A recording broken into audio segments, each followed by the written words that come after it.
Jesus Christ was not just a teacher. He was the great miracle worker.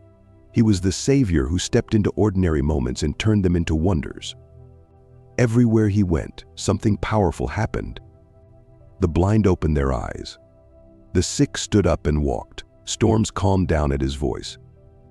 Crowds followed him not only because of his words, but because his touch changed lives forever. In today's Bible story episode, we journey through some of Jesus' most amazing miracles and the stories behind them. Don't forget to like and subscribe. It costs nothing, but it helps us reach more hearts that love biblical stories. Let's start with a story about the very first miracle that Jesus ever performed. This happened when he was just beginning his ministry, when most people still did not know who he really was. It all started with a wedding. Now, weddings in those days were not like the weddings we have today. They were not quick ceremonies that lasted just an hour or two. When people got married in the land of Galilee, they celebrated for days. Sometimes a whole week. Can you imagine that? 7 days of feasting, dancing, music, and joy. The wedding we are talking about took place in a small village called Cana. Cana sat nestled in the hills of Galilee, not far from Nazareth where Jesus had grown up. It was a humble place, the kind of village where everyone knew everyone else. When one family celebrated, the whole village celebrated with them. Jesus had recently been baptized by his cousin John in the River Jordan. After that baptism, something incredible had happened. The heavens had opened up, and the Spirit of God had come down like a dove. A voice from heaven had declared that Jesus was the beloved Son of God. Then Jesus had gone into the wilderness for 40 days. There he had fasted and been tempted by the devil. But he had resisted every temptation. He had come back stronger, ready to begin the work his Father had sent him to do. And he had started gathering disciples. First there was Andrew, who had been following John the Baptist. Andrew had heard John point to Jesus and say, "Behold, the Lamb of God." Andrew had immediately followed Jesus, and then he had run to get his brother Simon, whom Jesus renamed Peter. Then Philip joined them. And Philip had found his friend Nathanael sitting under a fig tree and told him, "We have found the Messiah. Come and see." So now Jesus had a small group of followers. They were young men, most of them fishermen, curious and eager to see what this rabbi from Nazareth would do. It was at this time that the wedding invitation came. Mary, the mother of Jesus, had been invited to this wedding. She probably knew the family well. Perhaps they were relatives or close friends from the village. In small communities like Cana, everyone was connected somehow. Jesus and his new disciples were also invited. This tells us something important. Even though Jesus was beginning his ministry, he did not separate himself from normal life. He did not lock himself away in some monastery or refuse to attend celebrations. He went to weddings. He enjoyed festivals. He was fully human, even as he was fully divine. So the little group made their way to Cana. They probably walked, as most people did in those days. The roads were dusty, winding through olive groves and vineyards. They would have talked and laughed along the way, excited to attend the celebration. When they arrived, the party was already in full swing. The bride and groom were there, of course, dressed in their finest clothes. The groom wore a special robe and probably had flowers woven into a crown on his head. The bride was beautiful, adorned with jewelry that her family had saved for years to buy. Her face glowed with happiness. The courtyard was decorated with lamps and flowers. Tables were set up everywhere, loaded with food. There was bread, olives, cheese, figs, dates, and nuts. There were platters of roasted lamb and fish. The air smelled of spices and cooking fires. Musicians played in the corner. There were lyres and flutes and tambourines. People clapped and danced. Children ran around playing, getting underfoot, laughing with pure delight. Everyone was happy. Everyone was celebrating. This was how it should be. A wedding was one of the most joyous occasions in Jewish life. It was a time to forget troubles, to enjoy God's blessings, to honor the joining of two families. Jesus and his disciples joined in the celebration. They ate the food, listened to the music, and talked with the other guests. Mary was there too, probably helping the bride's family, as older women often did at weddings. The party went on for hours. The sun set, and the lamps were lit, casting a warm glow over everything. People continued to eat and drink and dance. Stories were told. Toasts were made. Everyone wished the new couple a long and happy life together. But then something went wrong. The servants who were pouring the wine began to whisper to each other nervously. They checked the large stone jars where the wine was stored. They counted what was left. Their faces grew worried. They were running out of wine. Now, you might think this was not such a serious problem. After all, it was just a beverage. But in that culture, at that time, running out of wine at a wedding was a disaster. It was a terrible embarrassment for the host family. Wine was the symbol of joy and blessing. To run out meant that you had not prepared properly. It meant you had been a poor host. The shame would follow the family for years. People would talk about it. They would say, "Remember that wedding where they ran out of wine?" What a disaster that was. The bride and groom would be humiliated on what should have been the happiest day of their lives. The servants did not know what to do. The master of the feast, the person in charge of managing the celebration, did not yet know about the problem. But he would find out soon. Someone would ask for wine, and there would be none to give. What could they do? Where could they get more wine at this hour? The local merchants were closed. Even if they could find someone to sell them wine, it would take time and money. Money that the family probably did not have. That was why they had run out in the first place. It was at this moment that Mary noticed the problem. She had that instinct that mothers have. She saw the worried faces of the servants. She saw them whispering urgently. She moved closer and heard what they were saying. They were out of wine. Mary immediately thought of her son. Now we must pause here and think about what Mary knew. She had given birth to Jesus in a stable in Bethlehem over 30 years ago. She had heard the angels sing. She had seen the shepherds come and worship. She had watched the wise men from the east bring gifts of gold, frankincense, and myrrh. She had treasured all these things in her heart. She had raised Jesus, watched him grow. He had been a good son, obedient and kind. He had worked as a carpenter with Joseph. He had lived a quiet life in Nazareth. But Mary knew there was something special about her son, something divine. She had always known it, from the moment the angel Gabriel had appeared to her and told her she would give birth to the Son of God. She had seen Jesus recently return from the wilderness. She had heard about his baptism, about the voice from heaven. She knew that his time had come, his ministry was beginning. And somehow, with a mother's intuition, she knew that he could help. She made her way through the crowd until she found Jesus. He was sitting with his disciples, probably deep in conversation. Mary leaned close to him and spoke quietly. "They have no wine," she said. Just those 4 words, simple and direct. She did not tell him what to do. She just presented the problem. She knew her son would understand. But Jesus' response was surprising. He looked at his mother and said, "Woman, what does this have to do with me? My hour has not yet come." Now, before we go any further, we need to understand that Jesus was not being rude. In that culture, calling someone woman was actually a respectful term. It was similar to saying dear lady or madam. Jesus was not disrespecting his mother. But he was making a point. He was gently reminding her that he had a specific mission, a divine timetable, referred to the time when he would be glorified, when he would go to the cross and rise again.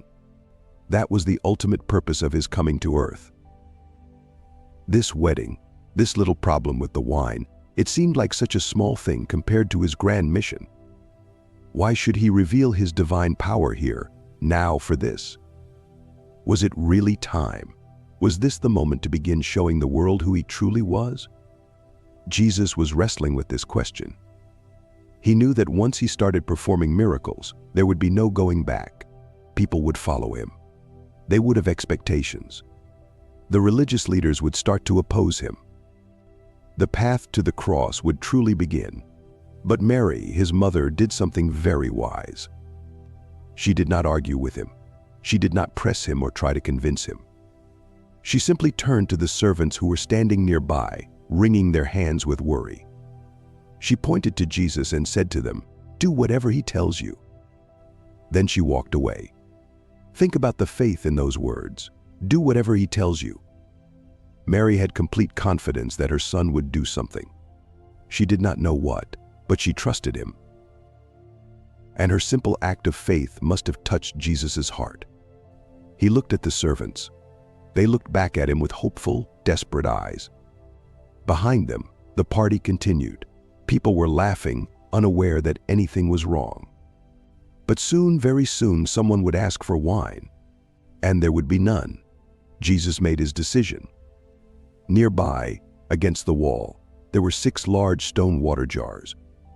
These were not ordinary jars. They were huge, each one able to hold 20 to 30 gallons of water. They were there for a specific purpose. Jewish custom required ritual washing before meals. People would pour water over their hands, following the laws passed down from Moses and the elders. These large jars held the water for these ceremonial washings. By this point in the evening, the jars were probably empty or nearly empty. Many guests had used the water to wash their hands throughout the feast. Jesus pointed to these jars.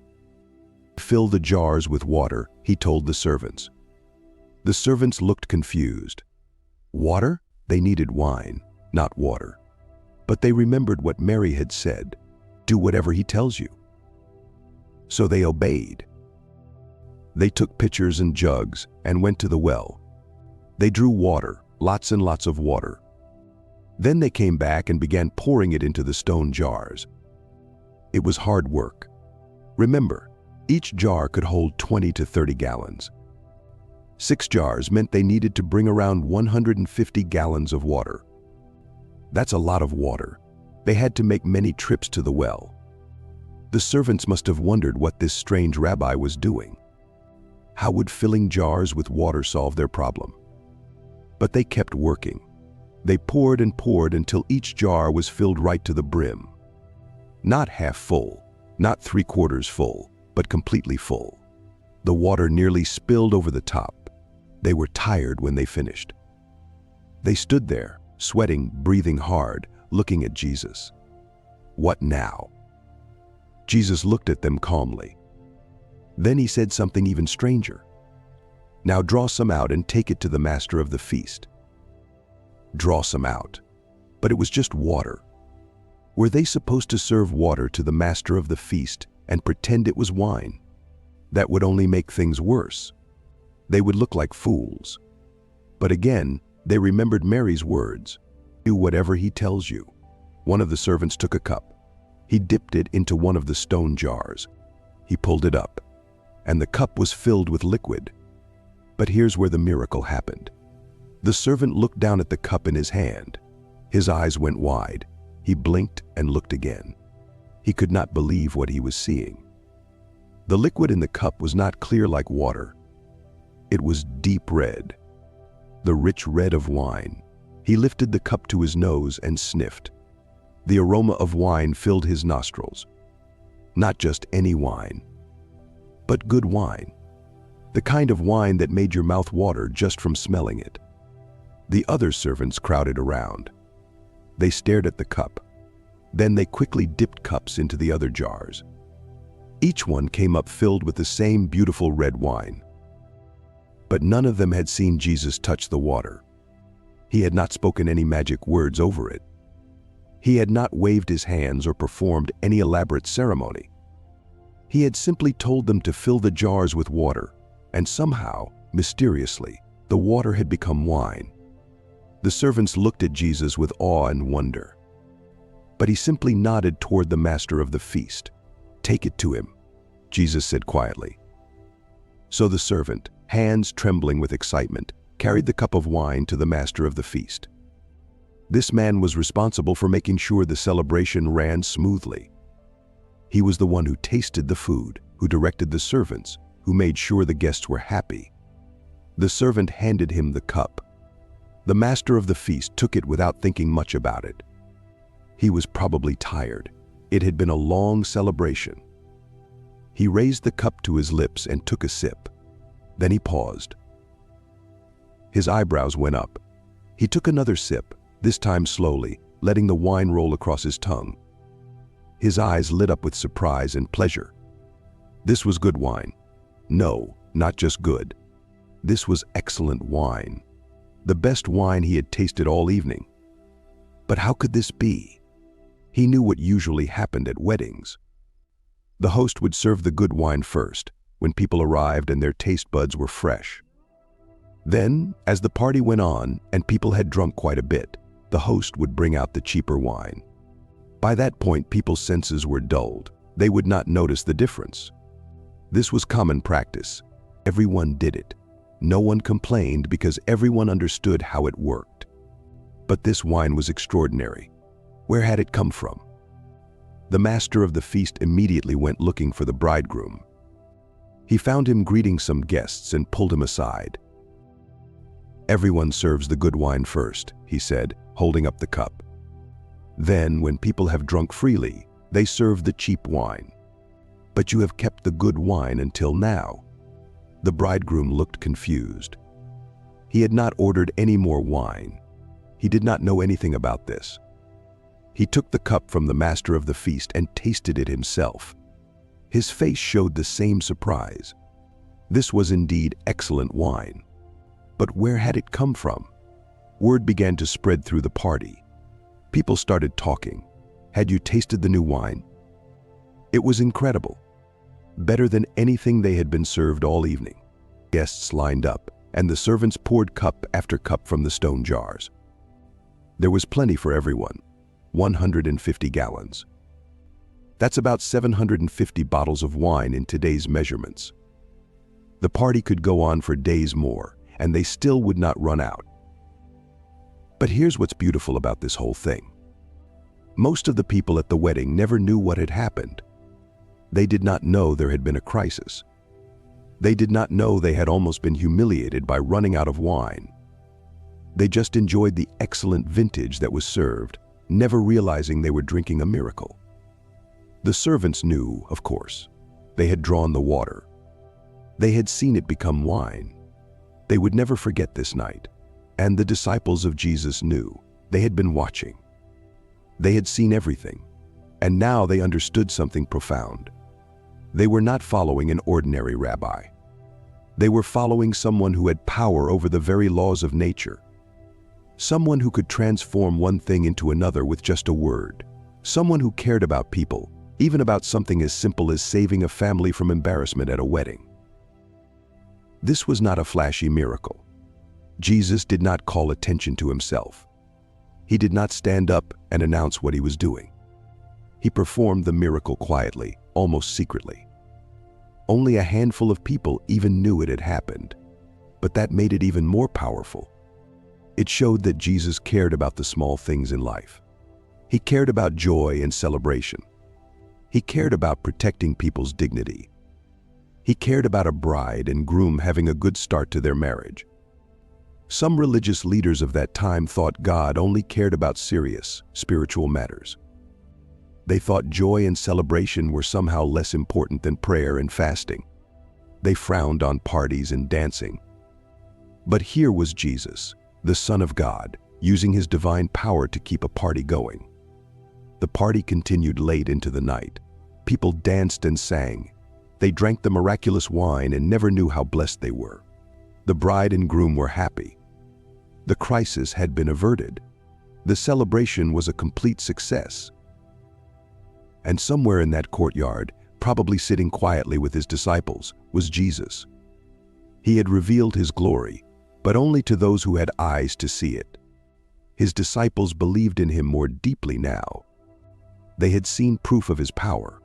Whatever doubts they might have had were washed away, just as surely as that water had been transformed into wine. This was just the beginning. Jesus would go on to perform many more miracles. He would heal the sick and give sight to the blind. He would make the paralyzed walk and the deaf hear. He would cast out demons and calm storms. He would even raise the dead. But this first miracle, this quiet miracle at a wedding in Cana, set the tone for everything that would follow. It showed that Jesus came to bring joy, not just duty. He came to restore what was broken, to provide what was lacking, to transform the ordinary into something extraordinary. Think about those stone jars. They had been used for religious washing, for ritual purification. They represented the old way, the law, the rules and regulations that people followed to try to be right with God. But Jesus took those jars and filled them with something new, something that brought joy and celebration. He was showing, even then, that he came to fulfill the law and transform it into something beautiful. The wine itself is symbolic too. Later, at another meal, Jesus would take a cup of wine and tell his disciples, "This is my blood, which is poured out for you." Wine would become the symbol of the new covenant, the new relationship between God and humanity that Jesus came to establish.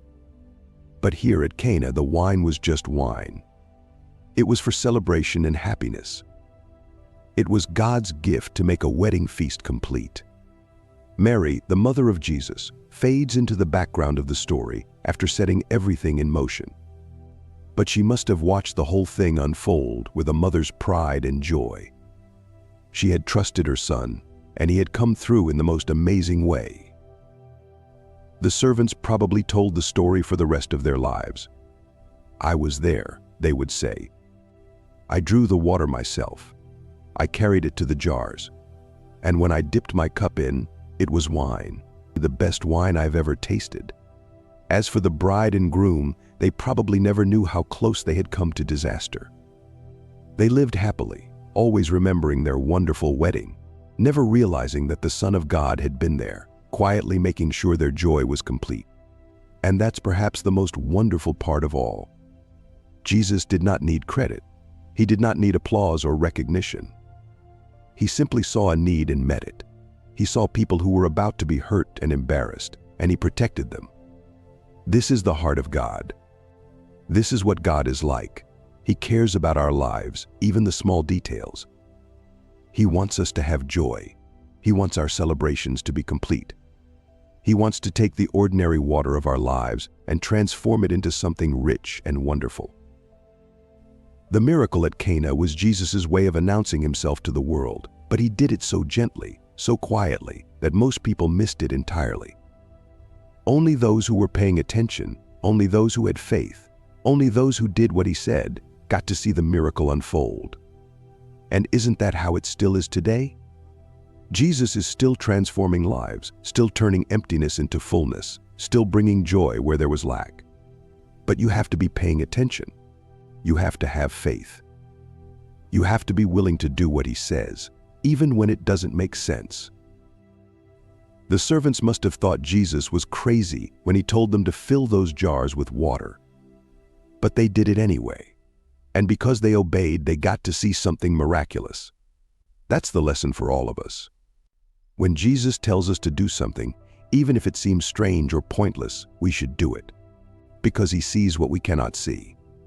He knows what we need before we ask. And he is always working to bring about something good, something beautiful, something that will make our joy complete. Jesus also has the power to cast out demons. A shining example is the boy with an unclean spirit, whom Jesus healed.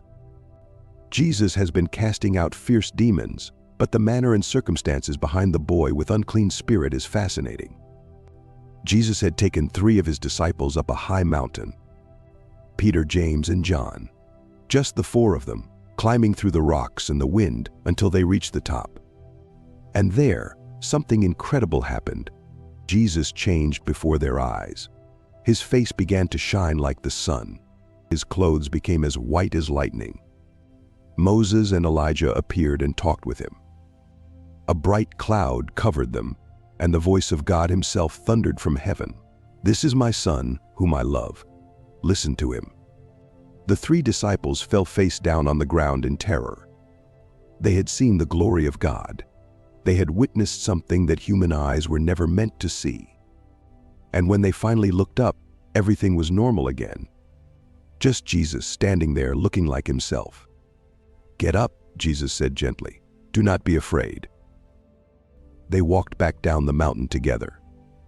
The disciples were probably silent, still trying to understand what they had seen. However, as they got closer to the bottom, they began to hear something. The sound of a crowd in chaos, shouting, arguing. When Jesus and the 3 disciples reached the bottom of the mountain, they found a mess. A large crowd had gathered around the other 9 disciples. Religious teachers were arguing with them. People were yelling. Fingers were pointing. Something had gone very wrong. When the crowd saw Jesus coming, they were amazed. Some ran to meet him. They surrounded him with questions and complaints. Everyone was talking at once. Jesus looked at the confusion and asked a simple question. "What are you arguing about?" The crowd fell silent. The disciples looked at the ground. The religious teachers crossed their arms. Nobody wanted to answer. And then a man stepped forward from the crowd. His eyes were red from crying. His face was lined with worry. His whole body seemed to carry a heavy weight. He fell on his knees before Jesus. "Teacher," he said, "I brought you my son." And with those words, one of the most heartbreaking stories in the Bible began to unfold. The man took a deep breath. The crowd leaned in to listen, and the father began to tell his story. "My son has a spirit in him, an evil spirit. It has stolen his ability to speak. He cannot say a word. He cannot call out for help. He cannot tell me when he is hurting." The father's voice cracked, but he continued. "Whenever the spirit seizes him, it throws him to the ground. My boy foams at the mouth. He gnashes his teeth. His body becomes stiff like a board. I have watched this happen hundreds of times, thousands of times, and there is nothing I can do to stop it." The crowd murmured. Some of them knew this family. Some of them had seen these terrible fits. Some of them had watched this father carry his suffering son through the streets, searching for anyone who could help. But the father was not finished. His voice dropped to a whisper. "The spirit tries to kill him. It has thrown him into fire. I have pulled my son out of flames with my own hands. I have seen the burns on his skin. I have smelled his hair burning." He paused. Tears ran down his cheeks. "It has thrown him into water too. Deep water, trying to drown him. I have jumped into rivers and pulled him out. I have breathed life back into his lungs. I have held his limp body and begged God to let him live." The crowd was completely silent now. Every eye was on this broken father. "I brought him to your disciples," the man said, looking at Jesus. "I asked them to drive out the spirit, but they could not do it." This was why the crowd had been arguing. This was why everything was in chaos. The father had heard about Jesus. He had heard that Jesus could cast out evil spirits with a single word. He had heard that Jesus had given his disciples the same power. So he had brought his son to them, hoping and praying that they could set the boy free. But they had failed. The disciples had tried. They had spoken commands. They had laid their hands on the boy. They had done everything they knew how to do. But the evil spirit had not left. The boy had fallen to the ground again, convulsing and foaming, while the disciples stood there helpless. And now the religious teachers were mocking them. "Where is your power now?" They probably said, "Where is this great authority you claim to have? You cannot even help one sick child." The disciples were embarrassed. They were confused. They did not understand why their prayers had not worked. And in the middle of all this shame and argument, Jesus arrived. When Jesus heard what had happened, something rose up in him. It was not quite anger. It was more like grief mixed with frustration. He looked at his disciples. He looked at the religious teachers. He looked at the crowd, and he spoke words that must have stung. "You unbelieving generation, how long shall I stay with you? How long shall I put up with you?" These are some of the strongest words Jesus ever spoke to his followers. He was not being cruel. He was being honest. After all the miracles they had seen, after all the teaching they had heard, they still did not truly believe.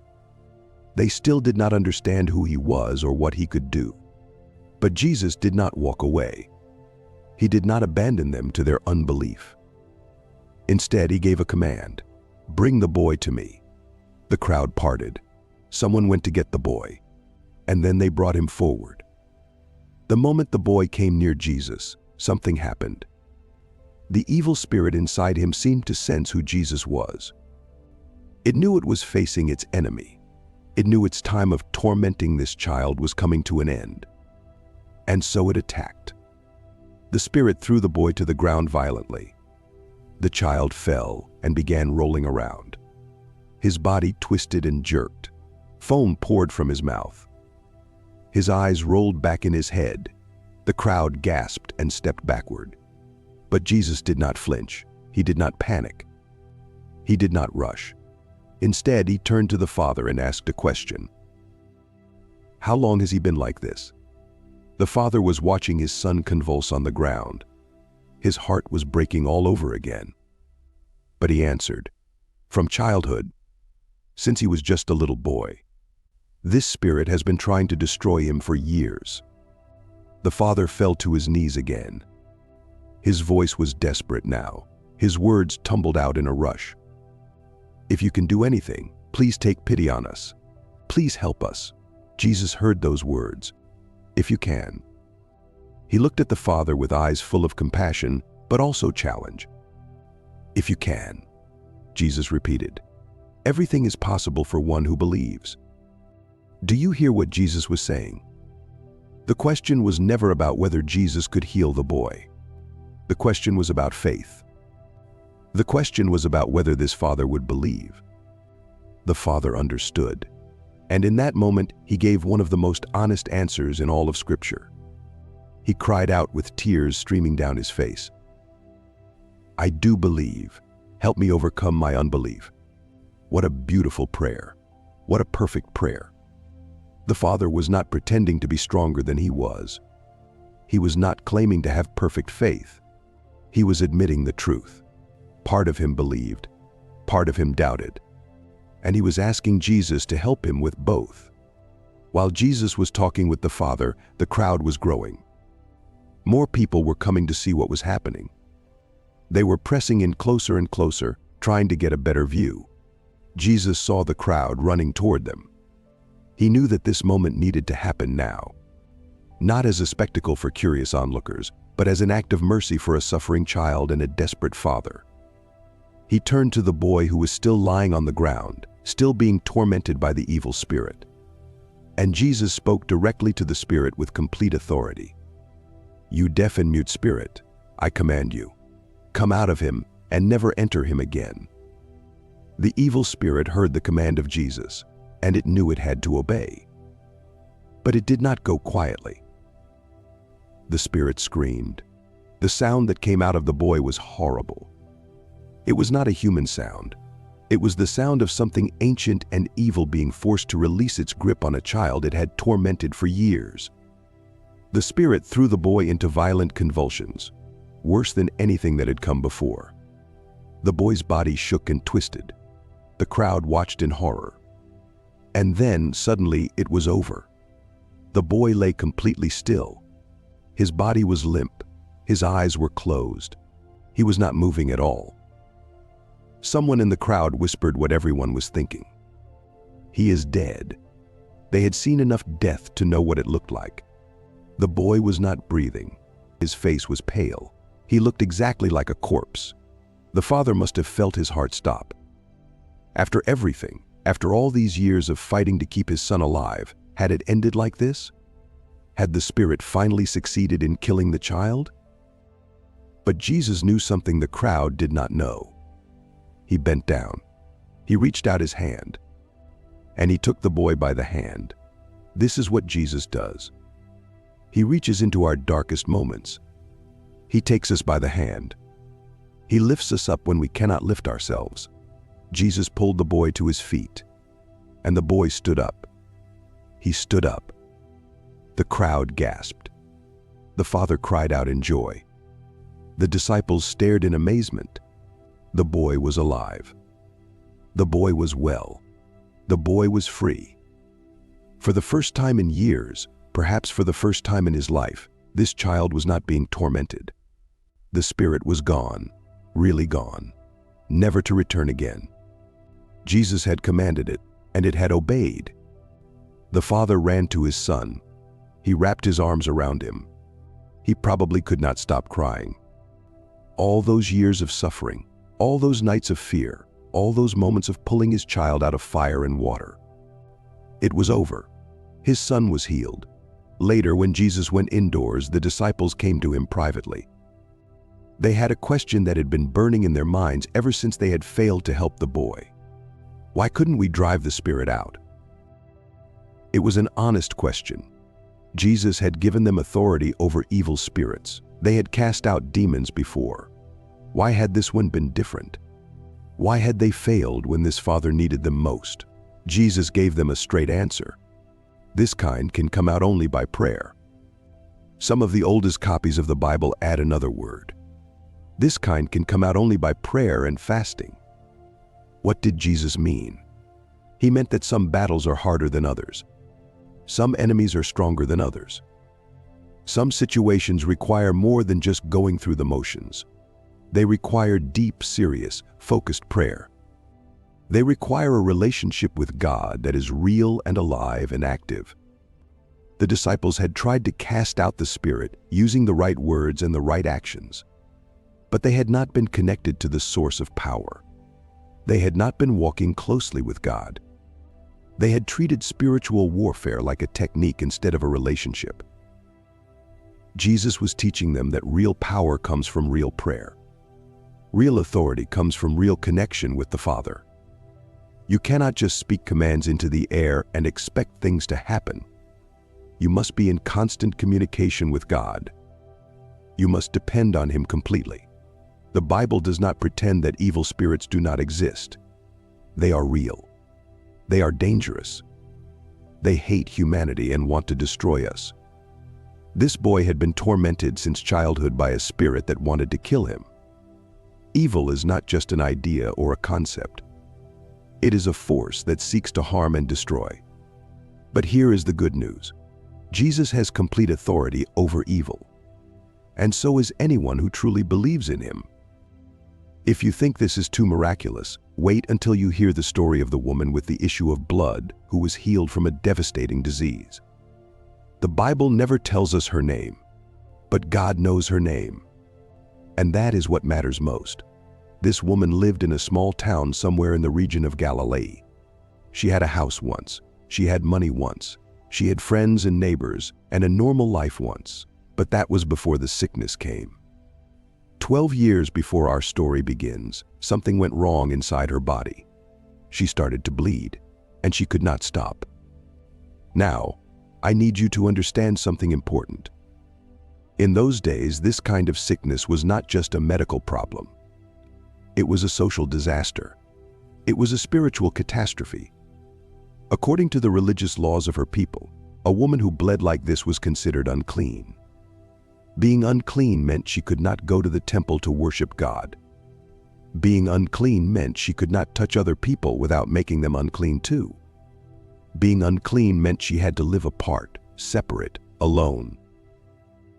Imagine that for a moment. Imagine not being able to hug your own children. Imagine not being able to hold your husband's hand. Imagine not being able to sit next to your friends at a meal. Imagine everyone moving away from you when you walk down the street.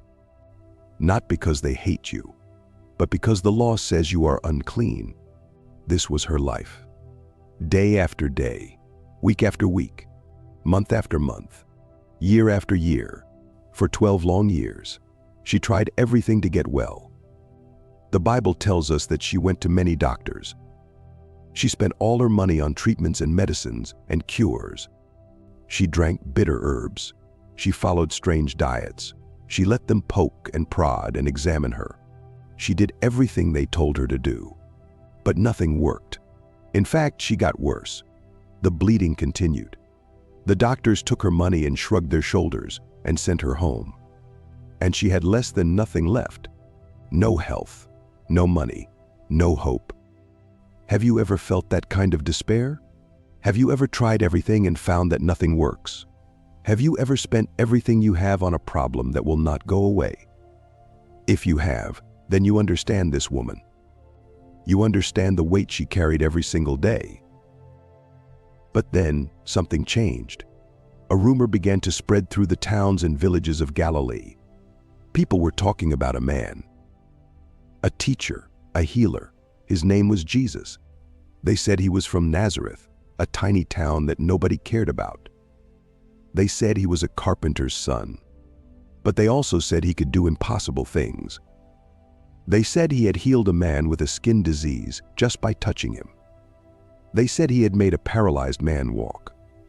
They said he had driven out evil spirits and calmed storms and done things that only God could do. The woman heard these stories. At first, she probably did not believe them. She had heard promises before. She had hoped before. And she had been disappointed before. Why should this man be any different? But the stories kept coming. More and more people were talking about Jesus. More and more people were saying that he had healed them or healed someone they knew. And slowly, carefully, like a tiny flame in a dark room, hope began to grow in her heart again.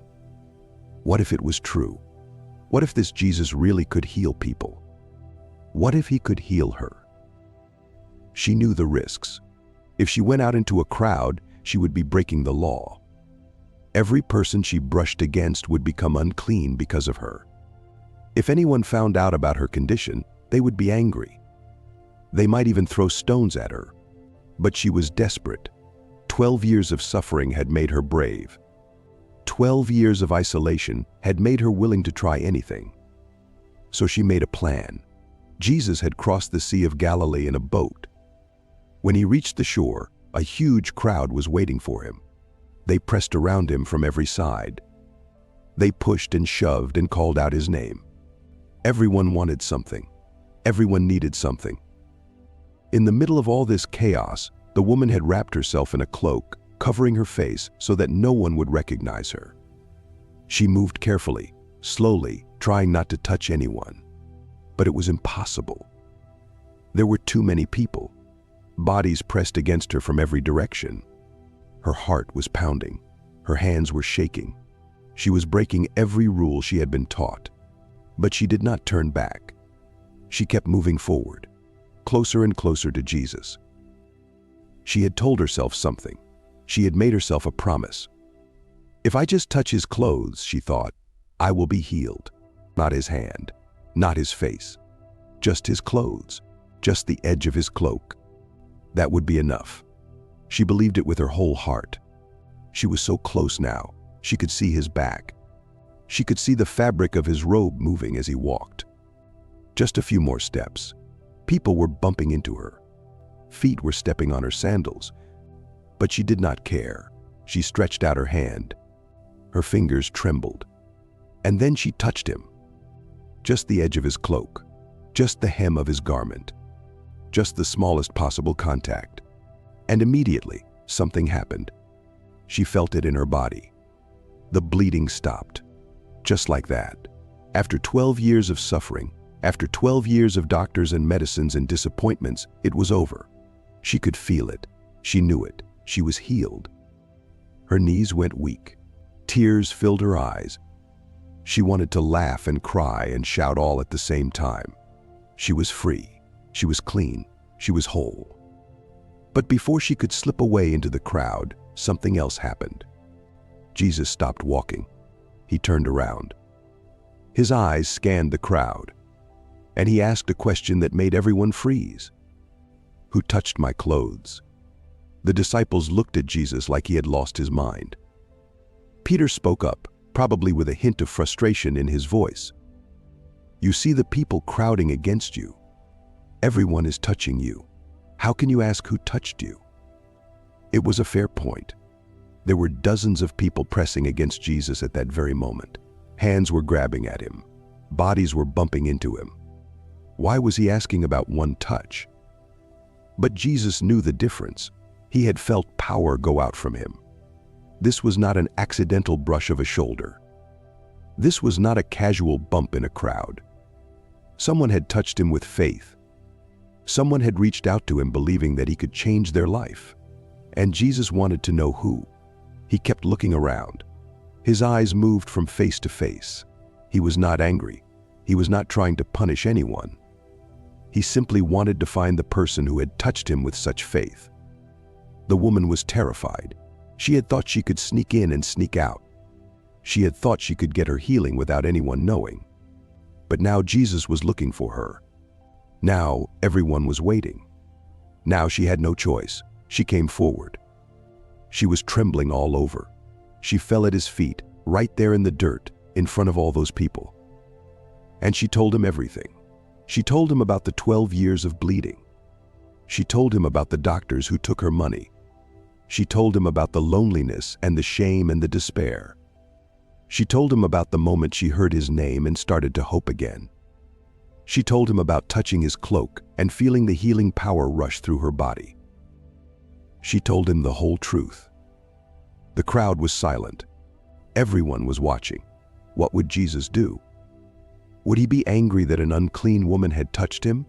Would he be upset that she had broken the law? Would he scold her for making him stop when he was on his way to help a dying little girl? Jesus looked down at this woman, this brave, desperate, faith-filled woman who had suffered for so long. And when he spoke, his voice was gentle. His words were kind. "Daughter," he said. "Daughter, not woman, not you there. Daughter." It was a word of affection, a word of family, a word that said she belonged. "Daughter, your faith has healed you. Go in peace and be freed from your suffering." Do you hear what Jesus said? He did not take credit for the healing. He did not say, "My power has healed you." He said, "Your faith has healed you." She had believed, she had hoped, she had reached out, and Jesus honored her faith. He celebrated it in front of everyone. But Jesus gave her something more than just physical healing that day. He gave her public restoration. You see, if she had slipped away without anyone knowing, she would have been healed but not restored. People would have still treated her like an unclean woman. She would have had to explain to everyone, one by one, that she was better now. And some people might not have believed her. But by calling her out, by making her tell her story in front of the whole crowd, Jesus gave her back her place in the community. Now everyone knew. Now everyone had heard. She was healed. She was clean. She could rejoin society. She could go to the temple. She could hug her family. She could sit with her friends. Jesus did not just fix her body. He fixed her whole life. First, this story teaches us that no one is too far gone for Jesus. This woman had been sick for 12 years. She had tried everything. She had spent everything. She had given up hope. But Jesus healed her anyway. No matter how long you have been struggling, no matter how many times you have failed, no matter how hopeless your situation seems, Jesus can still help you. It is never too late. Now, let's look at the fascinating story of how Jesus fed 4,000 people until they were full with just 7 loaves and a few fish. Yes, heard that right. 7 loaves and a few fish, and 4,000 hungry people ate until they were full. This is how it all began. News had spread throughout the region that Jesus from Galilee was coming. People had heard stories about him. Incredible stories. Stories about blind people suddenly seeing. Stories about deaf people hearing for the first time in their lives. Stories about lame people jumping up and dancing. Stories about demons being cast out and sick people being healed. Everyone wanted to see these things for themselves. Everyone wanted a chance to be healed, or to have their loved ones healed, or at least to witness these miracles with their own eyes. So they came. They came from the Decapolis, the region of the 10 cities. This was largely Gentile territory, not Jewish land. Many of the people who came were not Jews. They were Greeks, Syrians, Romans, and people of mixed heritage. They worshiped different gods. They followed different customs. They ate different foods. But they had heard about this Jewish teacher who had power to heal, and they wanted to see him. They came on foot, walking for miles. Some came alone. Others came with family members. Many brought sick relatives or friends. A man would carry his elderly father on his back. A woman would lead her blind sister by the hand. Parents would carry children who could not walk. They brought bread for the journey. They brought water skins. They thought they would see Jesus, maybe get healed or witness a miracle, and then go home. A day trip at most, maybe 2 days. But when they found him and gathered around him, something happened that they did not expect. They could not leave. The teaching was too good. The miracles were too amazing. The presence of this teacher was too compelling. 1 day turned into 2. 2 days turned into 3.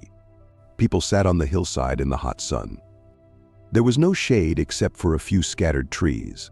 There were no buildings, no shelter. Just the rocky ground, the sparse grass, and the sky above. But nobody complained. They were too amazed by what they were seeing. A man who had been mute for years suddenly began to speak. His voice was rough and unused at first, but words came out. Real words. He started shouting with joy, praising God in his newly found voice. His family wept and laughed at the same time.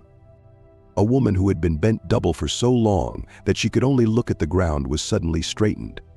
She stood up tall for the first time in years. She looked at the sky, at the faces of people around her, at the world she had been unable to see. Tears streamed down her face. A child who had never walked took his first steps. His mother screamed with happiness. His father picked him up and spun him around. The other children in the crowd cheered and clapped. Miracle after miracle, hour after hour, day after day. The crowd kept growing as more people heard and came. By the 3rd day, there were about 4,000 men gathered there. When you counted the women and children, there were probably close to 10,000 people on that hillside. It was an enormous crowd. The kind of crowd you might see at a major festival or a royal procession. But this crowd had not come for entertainment. They had come desperate and hurting, and they were finding hope. But there was a problem developing, a serious problem. People were running out of food. Remember, they had only brought enough for a short trip, a loaf of bread, some dried fish, maybe some fruit or cheese. Enough for a day or 2 at most. But now it was the 3rd day. The food was gone. The water skins were empty or nearly so. People were hungry, very hungry. At first, people shared what little they had left. A mother would break her last piece of bread and give half to the stranger sitting next to her. A man would offer his dried fish to a child who was crying from hunger. This is what people do in desperate situations. They help each other. But by the 3rd day, there was nothing left to share. Everyone's supplies were exhausted. Children whimpered. Their stomachs hurt. They tugged on their parents' arms. "I'm hungry," they said. "When can we eat?" The parents did not know what to tell them. They were hungry too. Everyone was. Some people thought about leaving. They needed to get back to their villages, back to their homes where there was food. But the journey would take hours, maybe a whole day depending on how far they had come. And many of them were weak from lack of food. Could they even make it? And besides, they did not want to leave. They wanted to stay and hear more teaching. They wanted to see more miracles. They wanted to be near this amazing teacher who had such power and compassion. So they stayed, even though their stomachs growled and their children cried. The disciples noticed the problem. They saw the hungry faces. They heard the children crying. They saw people who looked weak and faint. They started to worry. This was not good. A crowd this size, this hungry, could become dangerous. Hungry people do desperate things. And if people started fainting and collapsing from lack of food, there could be a disaster. People could get trampled. The weak and elderly could die. Something had to be done. But what? They were in the middle of nowhere. There were no towns nearby, no markets, no shops. Even if there had been, how could they possibly buy enough food for this many people? It would cost a fortune. And it would take carts and carts of bread just to feed everyone one meal. The situation seemed hopeless. Then Jesus called his disciples to him. He had been watching the crowd. He had seen their hunger. He had noticed how long they had been there without food, and he was moved with compassion, not annoyance, not frustration that they had stayed so long, not irritation that they had not planned better. Compassion, deep, genuine care for these people. "I have compassion on the crowd," he said to his disciples. "They have been with me now 3 days and have nothing to eat. If I send them away hungry to their homes, they will faint on the way. Some of them have come from far away." The disciples looked at each other. They knew he was right. They could see that some people in the crowd were already unsteady on their feet. Their lips were dry. Their eyes were dull. If they tried to walk home now without food, some of them would collapse on the road. But what could be done about it? One of the disciples spoke up. His voice carried frustration and helplessness. "How can anyone feed these people with bread here in this desolate place?" It was a reasonable question. They were in the wilderness. There was nothing around them but rocks and sparse vegetation. Even if they wanted to feed the crowd, where would they get the food? Jesus looked at his disciple calmly. "How many loaves do you have?" he asked. The disciples went to check. They asked around among themselves and their few supplies. They counted what little food anyone had left. They came back with their answer.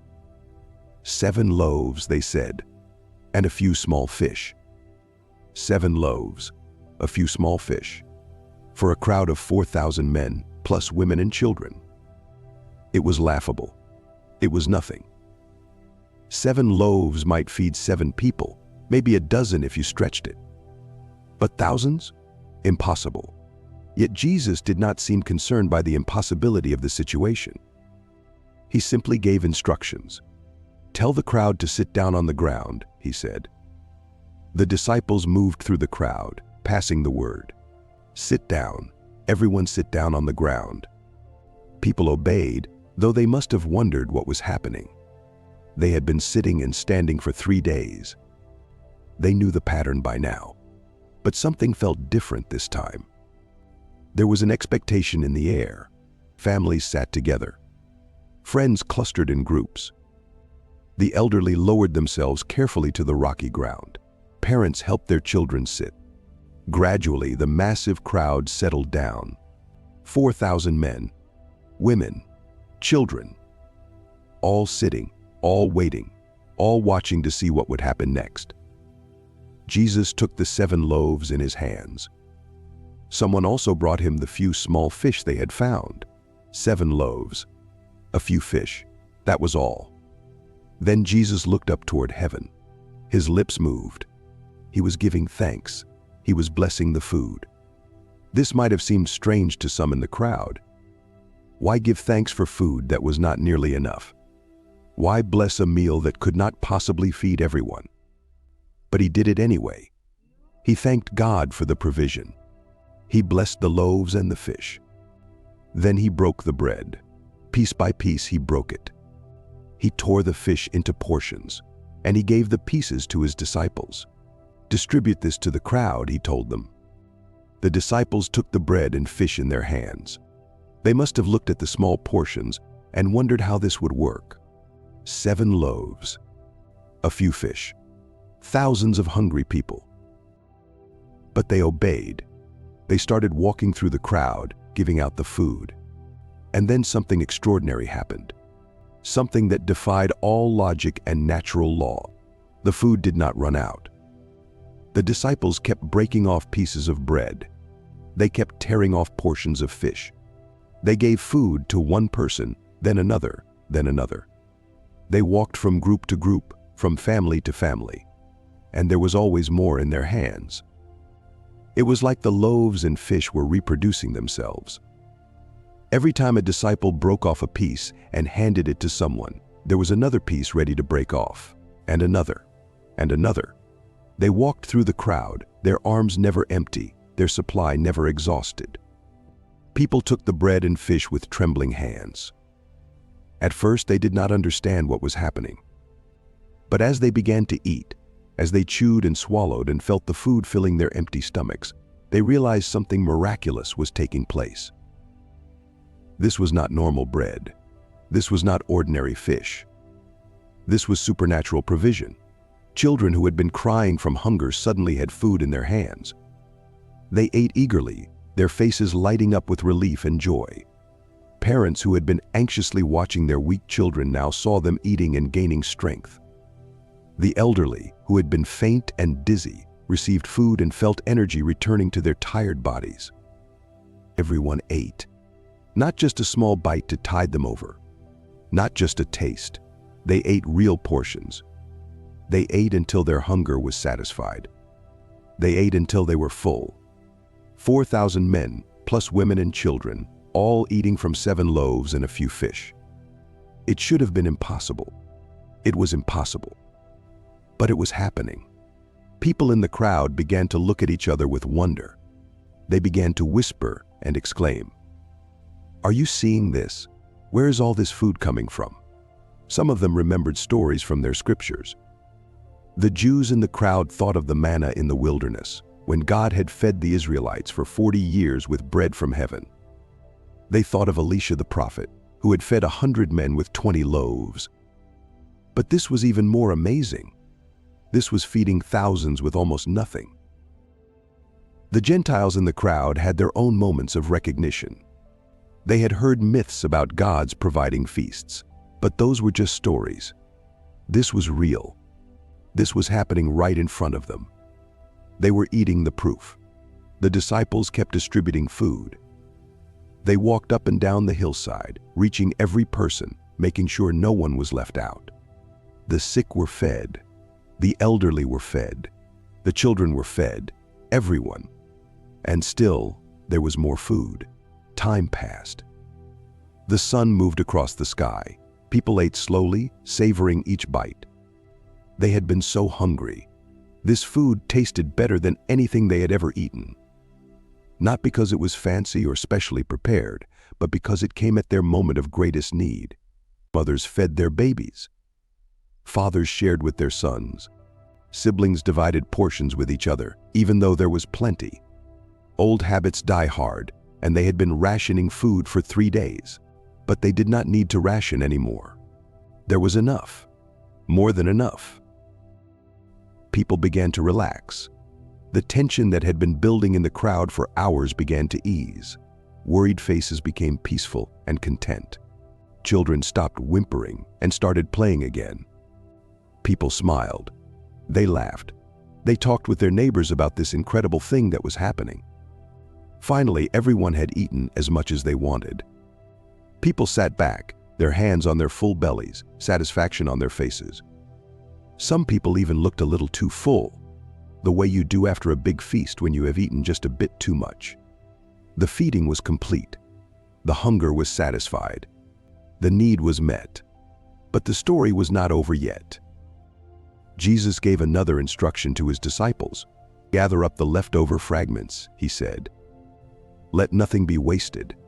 So the disciples went through the crowd again, this time collecting the leftovers. People handed them pieces of bread they had not eaten, portions of fish they could not finish.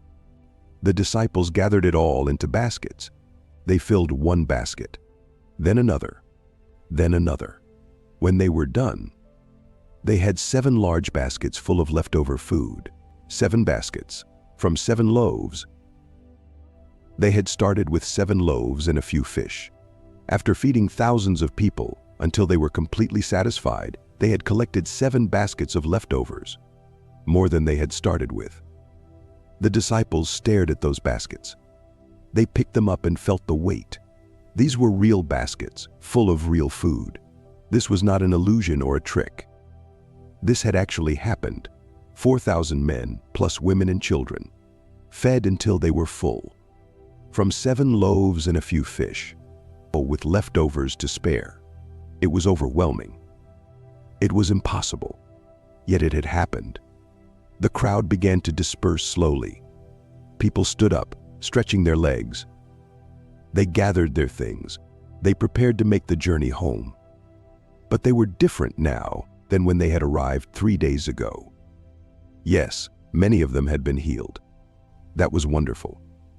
But something else had happened too. They had been cared for. In their moment of greatest need, when they were hungry and weak and far from home, they had been provided for. Not just barely, not just enough to survive, but abundantly. They had eaten until they were full. There had been leftovers. Mothers carried their now satisfied children. Fathers walked with strength in their steps. The sick who had been healed walked on their own, marveling at their new wholeness.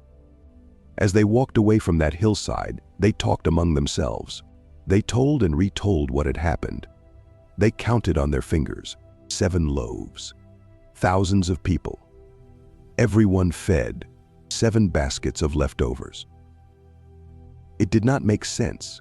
It defied mathematics. It was impossible. But they had experienced it. They were witnesses.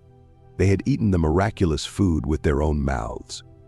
They had felt it fill their empty stomachs. This was not a story someone else had told them. This was their story now. The disciples packed up the 7 baskets of leftovers. They hoisted them onto their shoulders.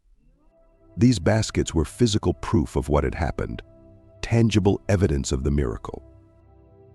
As the crowd disappeared into the distance, heading back to their homes and villages, the hillside became quiet again. The thousands of people were gone. The noise and commotion faded. It was just Jesus and his disciples again. But none of them would ever forget what had happened there. The disciples had seen another impossible thing made possible. They had held the multiplying bread in their own hands. They had distributed food that should not have been enough but somehow was. And the people who had been fed would tell the story for the rest of their lives. They would tell their children and their grandchildren. I was there, they would say. I was one of the 4,000. I was hungry and I was fed. I ate bread that came from nowhere. I tasted the impossible. This miracle raised questions in people's minds. Who was this teacher who could do such things? What kind of power did he have? He had healed the sick. That was impressive. But this was different. This was creation. This was making something from almost nothing. This was the kind of power that only God had. The power to provide, the power to create, the power to take the insufficient and make it more than enough. Some people began to wonder, could this teacher be more than just a prophet? Could he be the one they had been waiting for? The promised one? The Messiah? Others were simply grateful.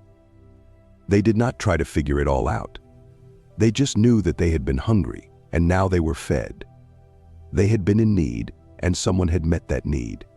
That was enough for them. The feeding of the 4,000 shows us something important about compassion. Jesus did not just feel sorry for the hungry crowd. Compassion is not just an emotion. It is action. He saw their need and did something about it. He could have sent them away. He could have said, "You should have planned better. You should have brought more food. This is your problem, not mine." But he did not do that. Instead, he took responsibility for their need. He made it his problem to solve. And he solved it in a way that showed abundance, not scarcity. He did not give each person just barely enough to survive. He fed them until they were satisfied, until they were full, and there were leftovers. This is the nature of divine provision. God does not give grudgingly or sparingly. He gives generously, abundantly, more than enough. The 7 baskets of leftovers were important. They proved that this was not just bare survival. This was abundance. This was overflow. This was more than anyone could ask or expect. Think about the disciples in this story. They had seen another miracle like this before, when 5,000 had been fed with 5 loaves and 2 fish. You would think that after seeing that, they would have immediately said, "Oh, you can feed this crowd too. We've seen you do it." But they did not. When faced with the hungry 4,000, they asked, "How can anyone feed these people with bread here in this desolate place?" They had forgotten.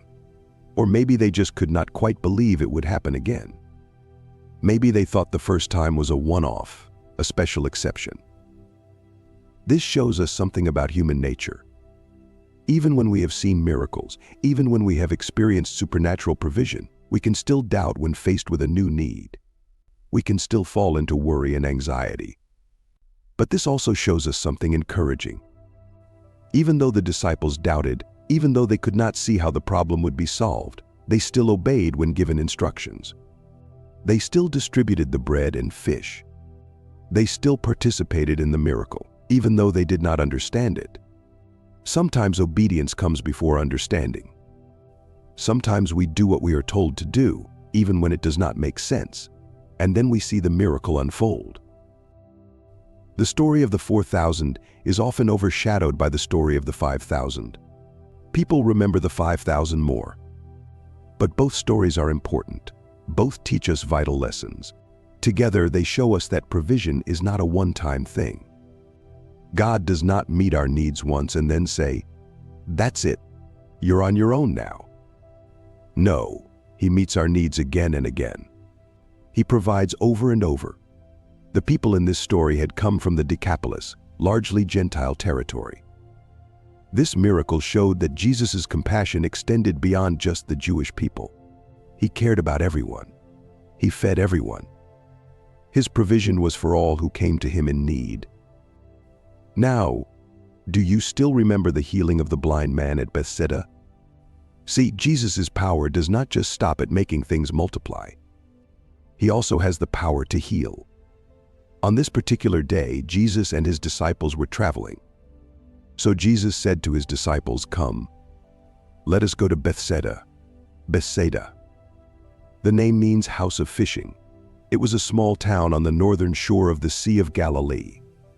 Some of the disciples knew it well. Peter and Andrew and Philip had grown up there. They knew the smell of the fish markets and the sound of the waves lapping against the wooden boats. They knew the narrow streets and the friendly faces. So they climbed into a boat. The disciples grabbed the oars and began to row. The water splashed gently against the sides of the boat. The sun was warm on their faces. Jesus sat at the back of the boat, and perhaps He closed His eyes for a moment. Perhaps He prayed. Perhaps He thought about all the people He had healed and all the people who still needed healing. The boat cut through the blue water. Fish swam beneath them. Birds circled overhead. And slowly, the town of Bethsaida grew larger on the horizon. When they finally reached the shore, they pulled the boat up onto the sand. They stretched their tired muscles. They looked around at the familiar town. But something was different this time. Word had spread. Word always spread when Jesus was coming. People had heard about the miracle of the bread and fish. They had heard about the blind who could see and the lame who could walk and the sick who were made well. And so a crowd was already gathering. People were coming out of their houses and down the dusty streets. They were bringing their sick friends and family members. They were bringing anyone who needed help. And that is when our story truly begins. In that crowd, there was a group of people who were different from the others. They were not just curious. They were not just there to see the famous teacher. No, they had come with a purpose. They had come with hope burning in their hearts. They were bringing a friend. This friend was a man. We do not know his name. The Bible does not tell us.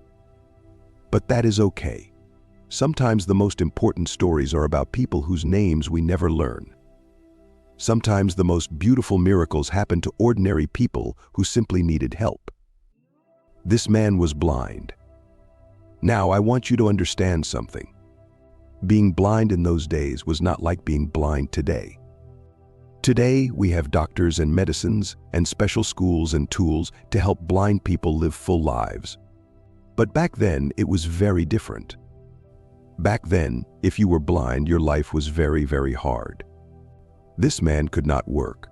Who would hire a blind man to fish? Who would trust him to build a house or tend a field? So he had to depend on others for everything. He had to depend on the kindness of his family and friends.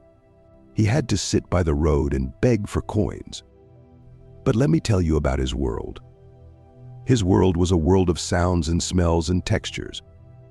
He knew the feel of the rough stone walls of his house. He knew the smell of bread baking in the morning. He knew the sound of children laughing and women singing and men arguing in the marketplace. He knew the warmth of the sun on his face and the cool breeze from the lake. But he did not know what any of it looked like. He had never seen his mother's face. Think about that for a moment. He had never watched the sunset paint the sky in shades of orange and pink. He had never seen the stars come out at night, one by one, like tiny candles in the great darkness. He had never seen the blue of the water, or the green of the grass, or the brown of the earth.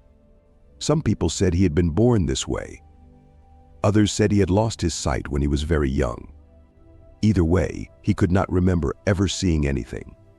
His whole life had been lived in darkness, in complete, total darkness. Can you imagine waking up every morning and not knowing if it is day or night until you feel the warmth of the sun? Can you imagine walking through the streets of your own town and having to count your steps because you cannot see where you are going? Can you imagine never knowing what your own face looks like? This was his life. Day after day, year after year. But here is the beautiful part of the story. Here is the part that makes my heart sing. This man had friends. He had people who loved him. He had people who cared about him. He had people who refused to give up on him. And these friends had heard about Jesus. They had heard the stories. They had heard about a man in Capernaum who had been paralyzed for years. His friends had lowered him through a roof just to get him close to Jesus, and Jesus had healed him. They had heard about a woman who had been sick for 12 years. She had touched the edge of Jesus' cloak, and she had been made well. They had heard about a little girl who had died, and Jesus had brought her back to life.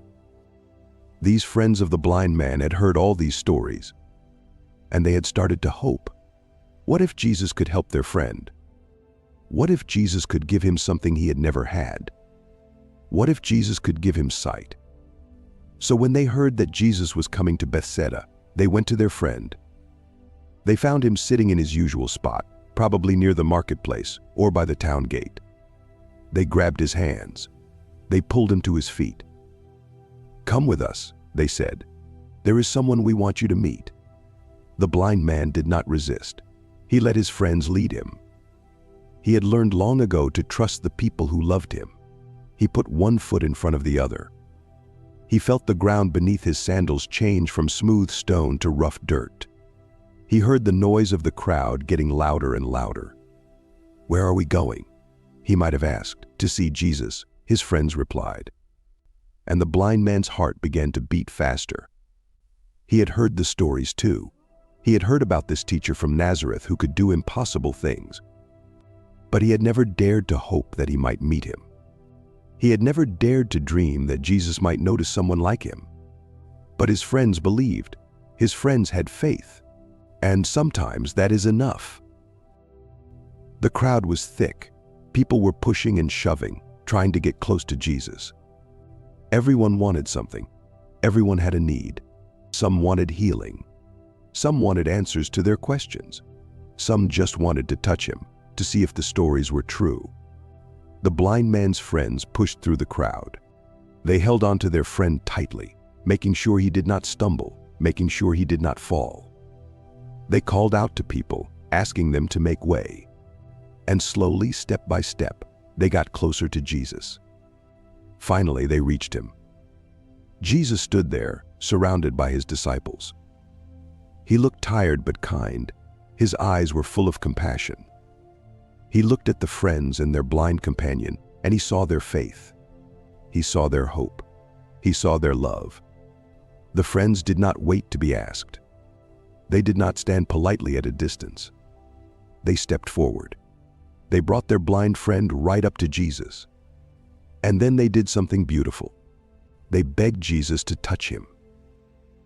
Do you understand what they were asking? They were not asking Jesus to pray for their friend from a distance. They were not asking for a blessing or a kind word. They were asking Jesus to touch him. They believed that if Jesus would just lay his hands on their friend, something wonderful would happen. This is what faith looks like. It is not passive. It is not quiet. It steps forward. It brings others to Jesus. It asks boldly for what seems impossible. Jesus looked at the blind man. He looked into those eyes that had never seen anything, and something stirred in his heart. In compassion, love, a desire to do something wonderful. But Jesus did not heal him right there in front of everyone. He did not perform a miracle for the crowd to see. Instead, he did something unexpected. He took the blind man by the hand. Can you picture this moment? The great teacher, the miracle worker, the Son of God, reaching out and taking the rough, weathered hand of a poor blind beggar. Jesus did not care about status or appearances. He did not care what people thought. He cared about this man. He cared about this one person who needed help. And then Jesus began to walk. He led the blind man away from the crowd. He led him out of the town. The disciples watched, probably confused. The friends watched, probably worried. Where was Jesus taking their friend?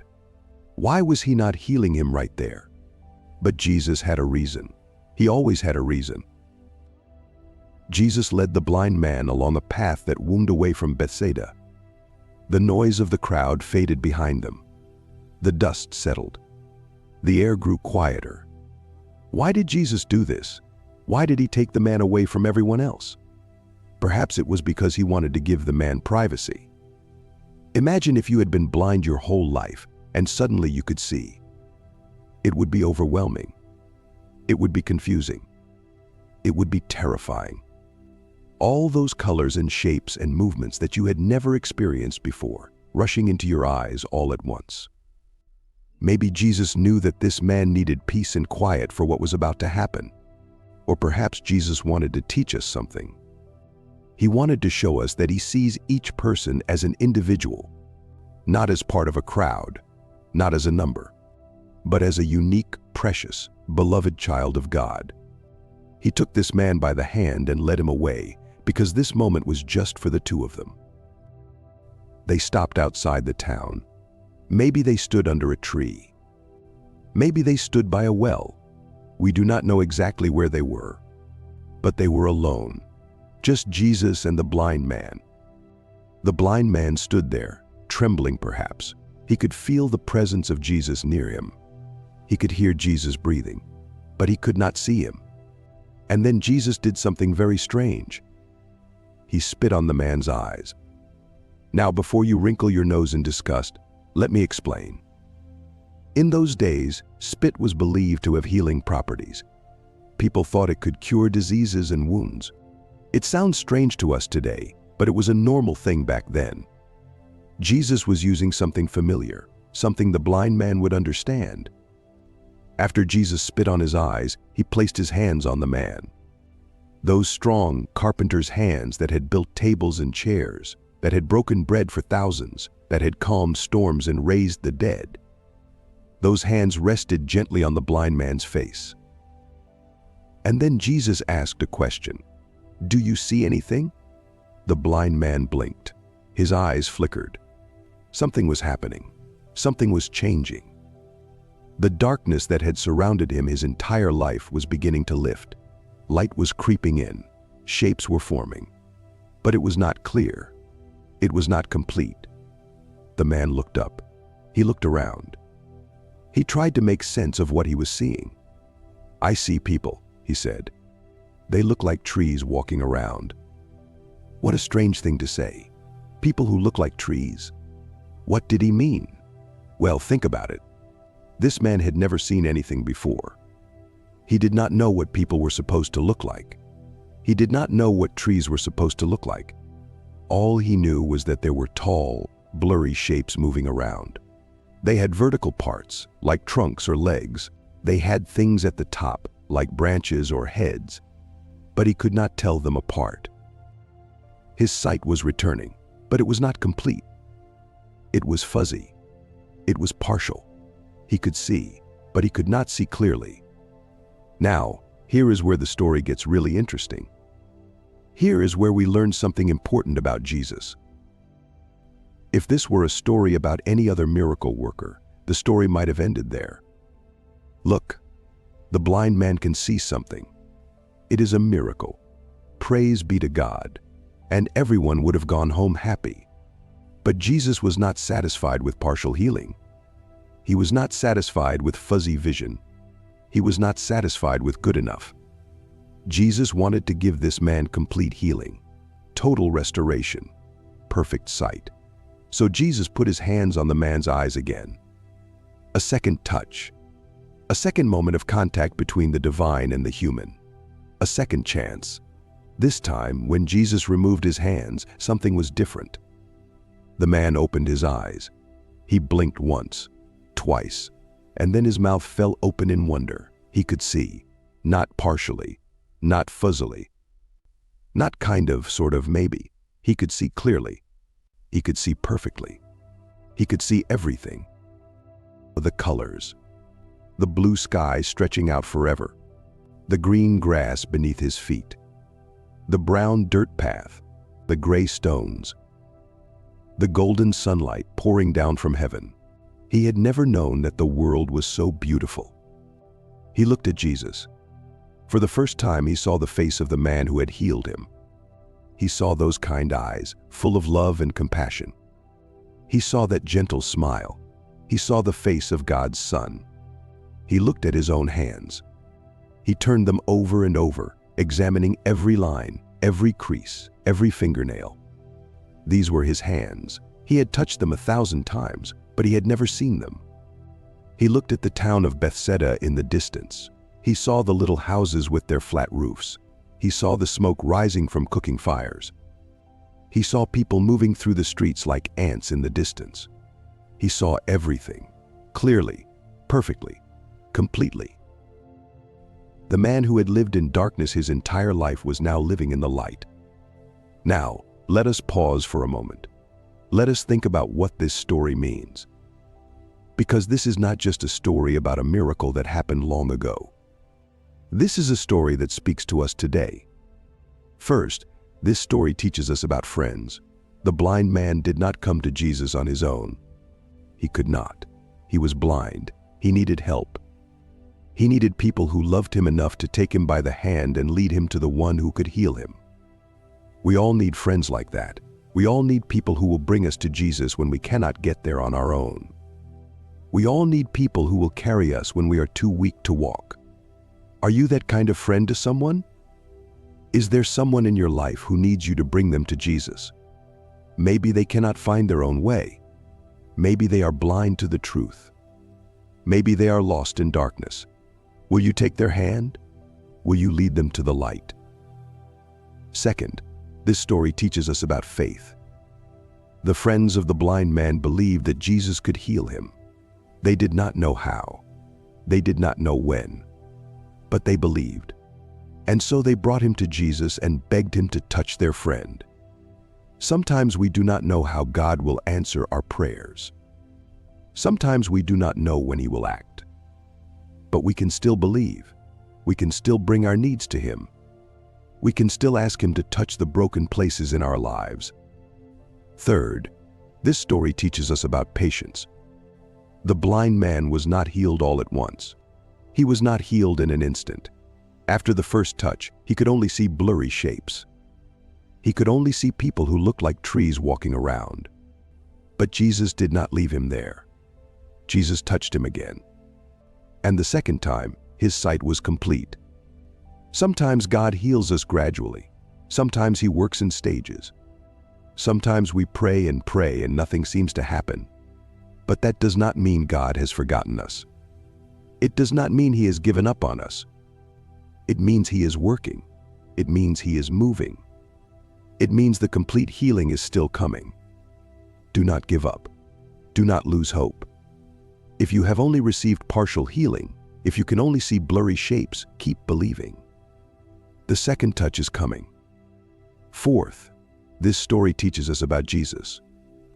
Jesus took this man by the hand. Jesus led him away from the crowd. Jesus touched him not once but twice.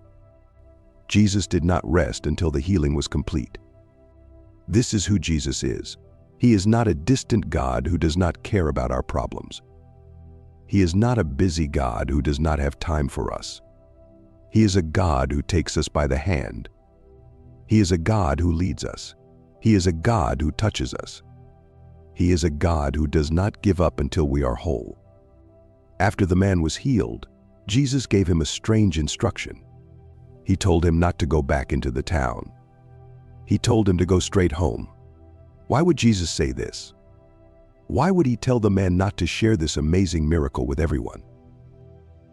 Well, Jesus often told people to keep quiet about their healings. He did not want people to follow him just because of the miracles. He did not want to become famous as a magician who could do amazing tricks.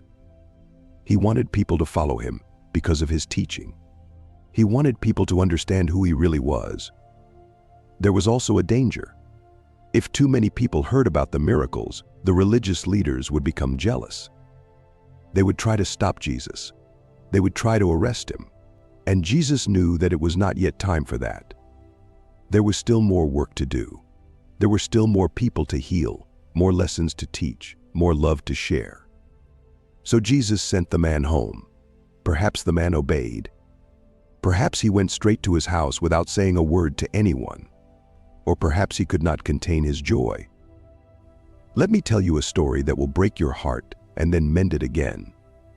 This is a story about a father's desperate love, a dying child, and the power of Jesus to do what seems absolutely impossible.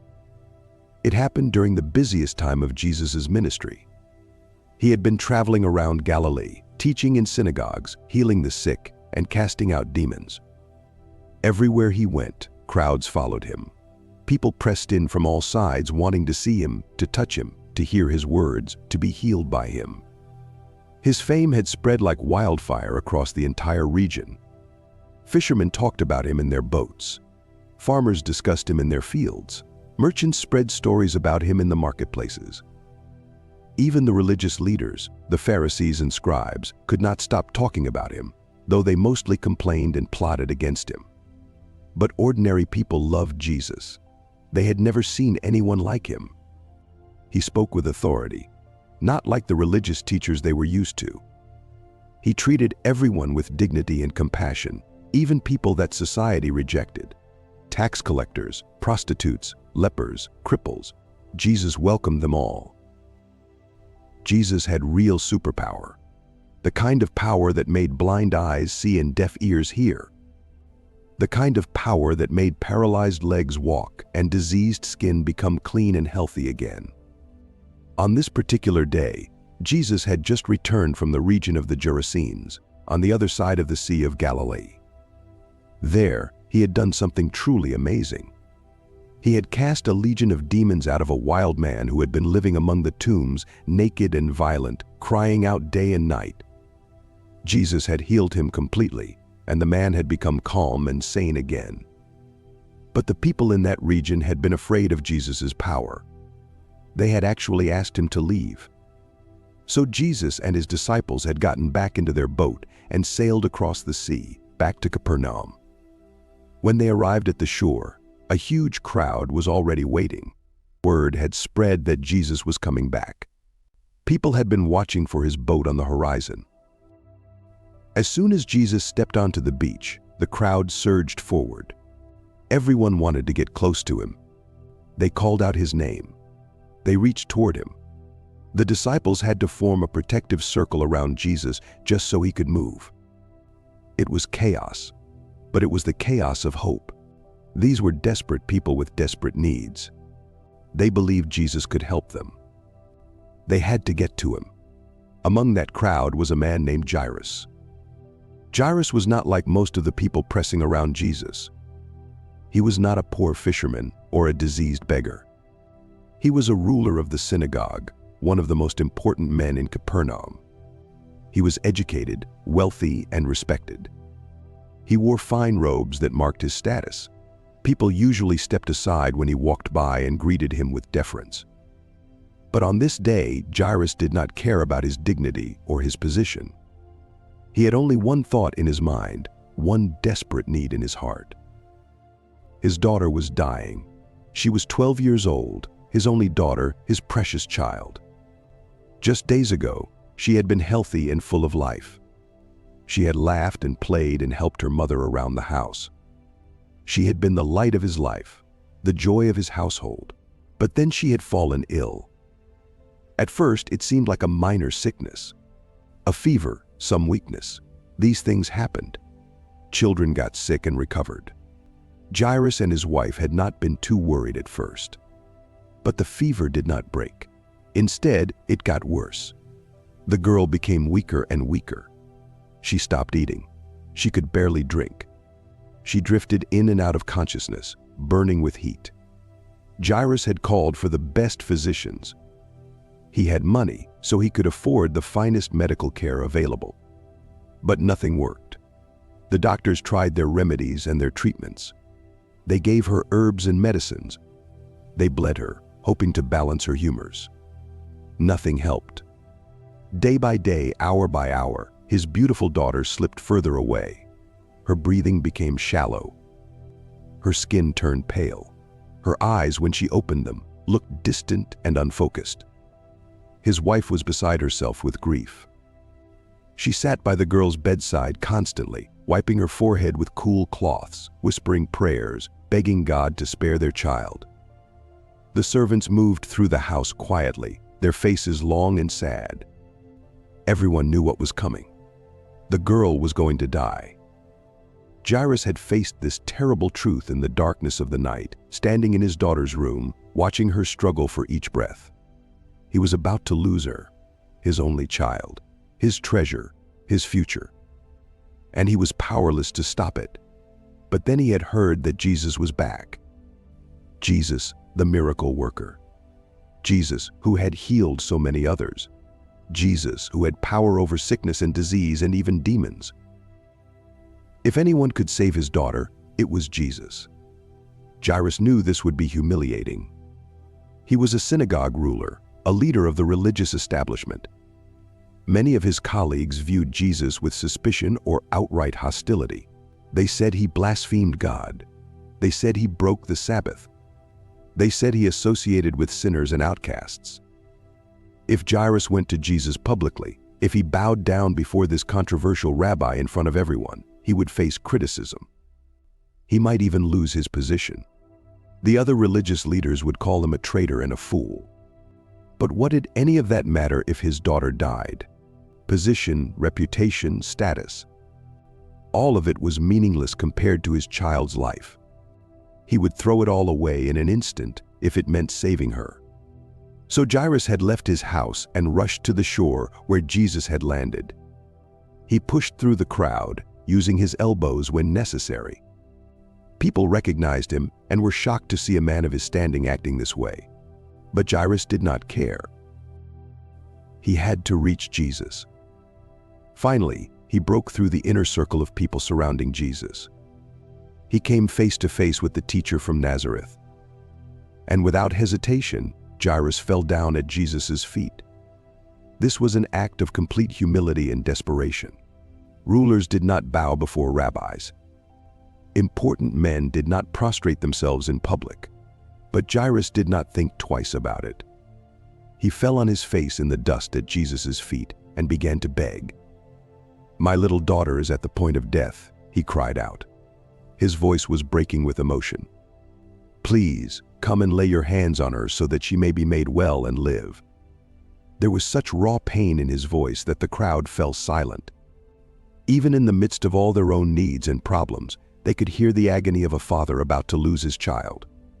Jesus looked down at Jairus. He saw the tears streaming down the man's face. He saw the desperation in his eyes, and Jesus was moved with compassion.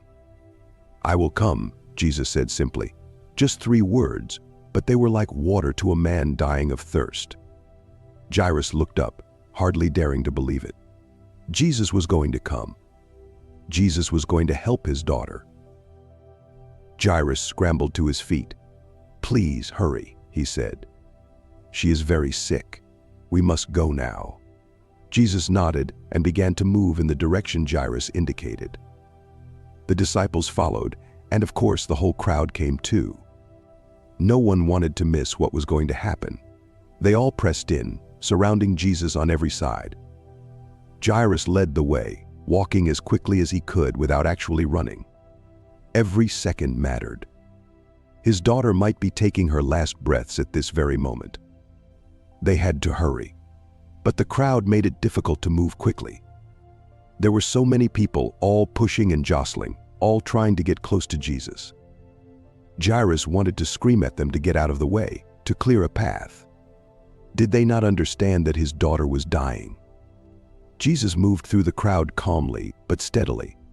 He seemed unhurried, yet purposeful. Jairus tried to stay close to him, constantly glancing back to make sure Jesus was still following. They had covered perhaps half the distance to Jairus' house when something happened that made Jairus' heart sink. Jesus suddenly stopped walking. No, Jairus thought. No, we cannot stop. We have to keep going. Jesus turned around, looking at the crowd. "Who touched my garments?" he asked. His disciples looked confused. Peter spoke up, saying what everyone was thinking. "Master, you see the crowd pressing around you, and yet you ask, 'Who touched me?'" It was a fair point. Hundreds of people were crowding around Jesus, pushing and bumping against him.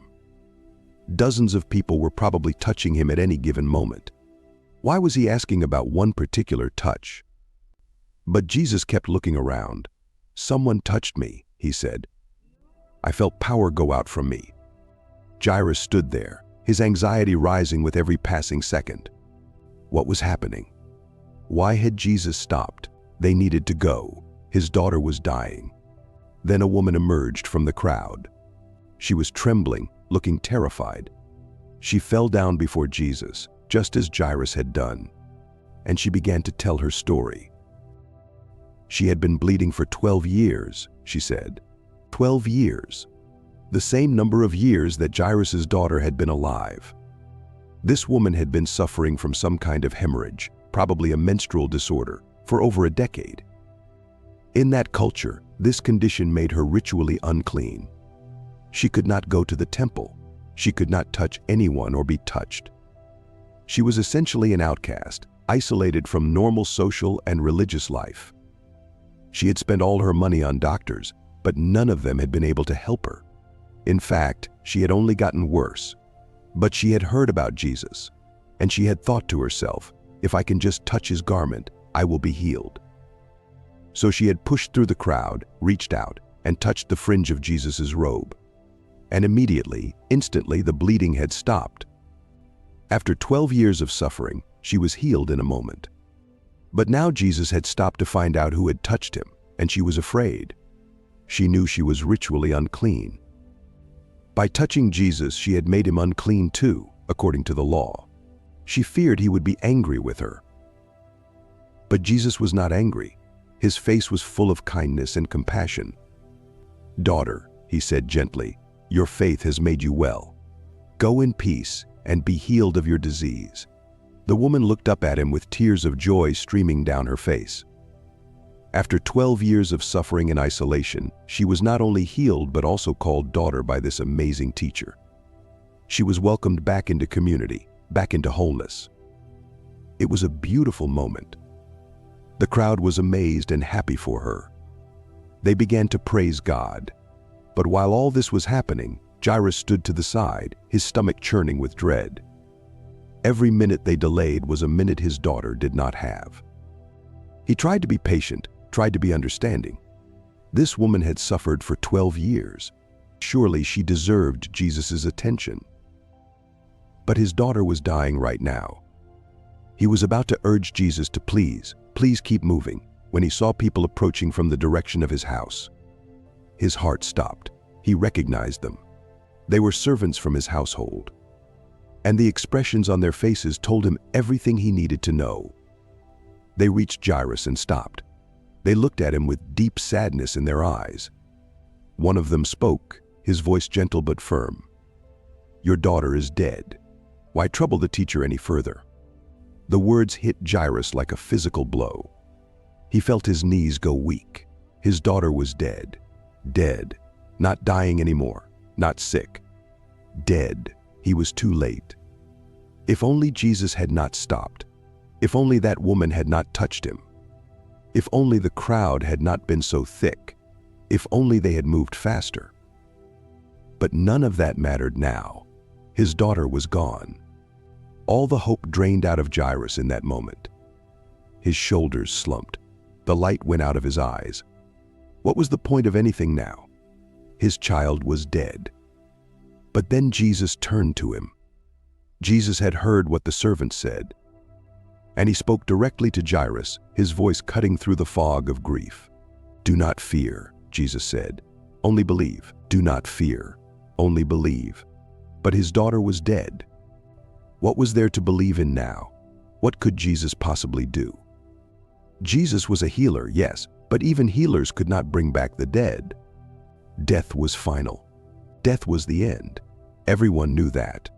Yet something in Jesus' voice, something in his eyes, made Jairus hold on to a thread of hope. It was impossible, but then again, he had just seen Jesus heal a woman who had been sick for 12 years, healed her instantly with just a touch.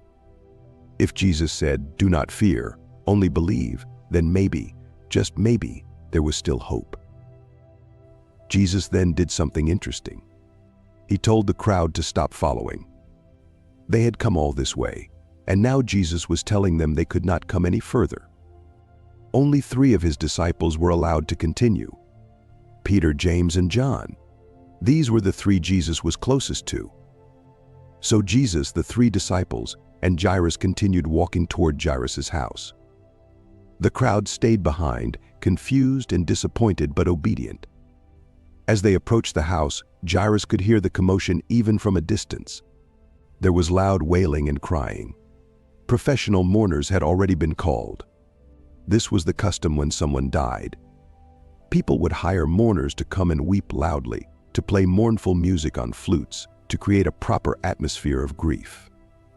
The sound of it tore at Jairus' heart. That was his daughter they were mourning. When they entered the house, the noise was overwhelming. Mourners were crying and wailing. Flute players were playing sad, haunting melodies. Relatives and neighbors had gathered, all of them weeping. The whole house was filled with the sounds and rituals of death. Jesus looked around at all of this, and then he said something that shocked everyone. "Why are you making such a commotion and weeping? The child is not dead but sleeping." The mourners stopped their wailing. People stared at Jesus. Had he really just said what they thought he said? The child was sleeping? Was he insane? They had seen the girl. She was dead. No breath, no heartbeat, no life. This was not sleep. This was death. And suddenly the grief turned to scorn. The mourners began to laugh at Jesus. Not polite chuckles, but harsh, mocking laughter. Who did this country rabbi think he was? Did he not know the difference between sleep and death? But Jesus ignored their mockery. He told everyone to leave the house. All the mourners, all the neighbors, everyone except the child's parents and his 3 disciples. Out. Everyone out. The mourners filed out, still laughing and shaking their heads. What a fool this Jesus was, they said to each other. The child was clearly dead, and he said she was sleeping. Ridiculous. Once the house was cleared, it became quiet. The wailing stopped. The flutes were silent. There was only the sound of breathing and the pounding of hearts. Jesus walked toward the room where the little girl lay. Jairus and his wife followed, hardly daring to hope. Peter, James, and John came too, their eyes wide with anticipation. They had seen Jesus do many miracles, but they had never seen him raise the dead. They entered the room. There on the bed lay the little girl. She was so still, so pale. Her eyes were closed. Her hands were folded on her chest. She looked like she was sleeping, actually, just as Jesus had said. But there was no rise and fall of her chest, no flutter of her eyelids, no twitch of her fingers. She was dead. Jairus' wife began to weep quietly. Jairus felt tears running down his own cheeks. There was his daughter, his precious little girl, lying there cold and lifeless. But Jesus walked right up to the bed. He reached down and took the girl's hand in his. Her hand was cold to the touch, the coldness of death. And then Jesus spoke. "Talitha cumi," he said.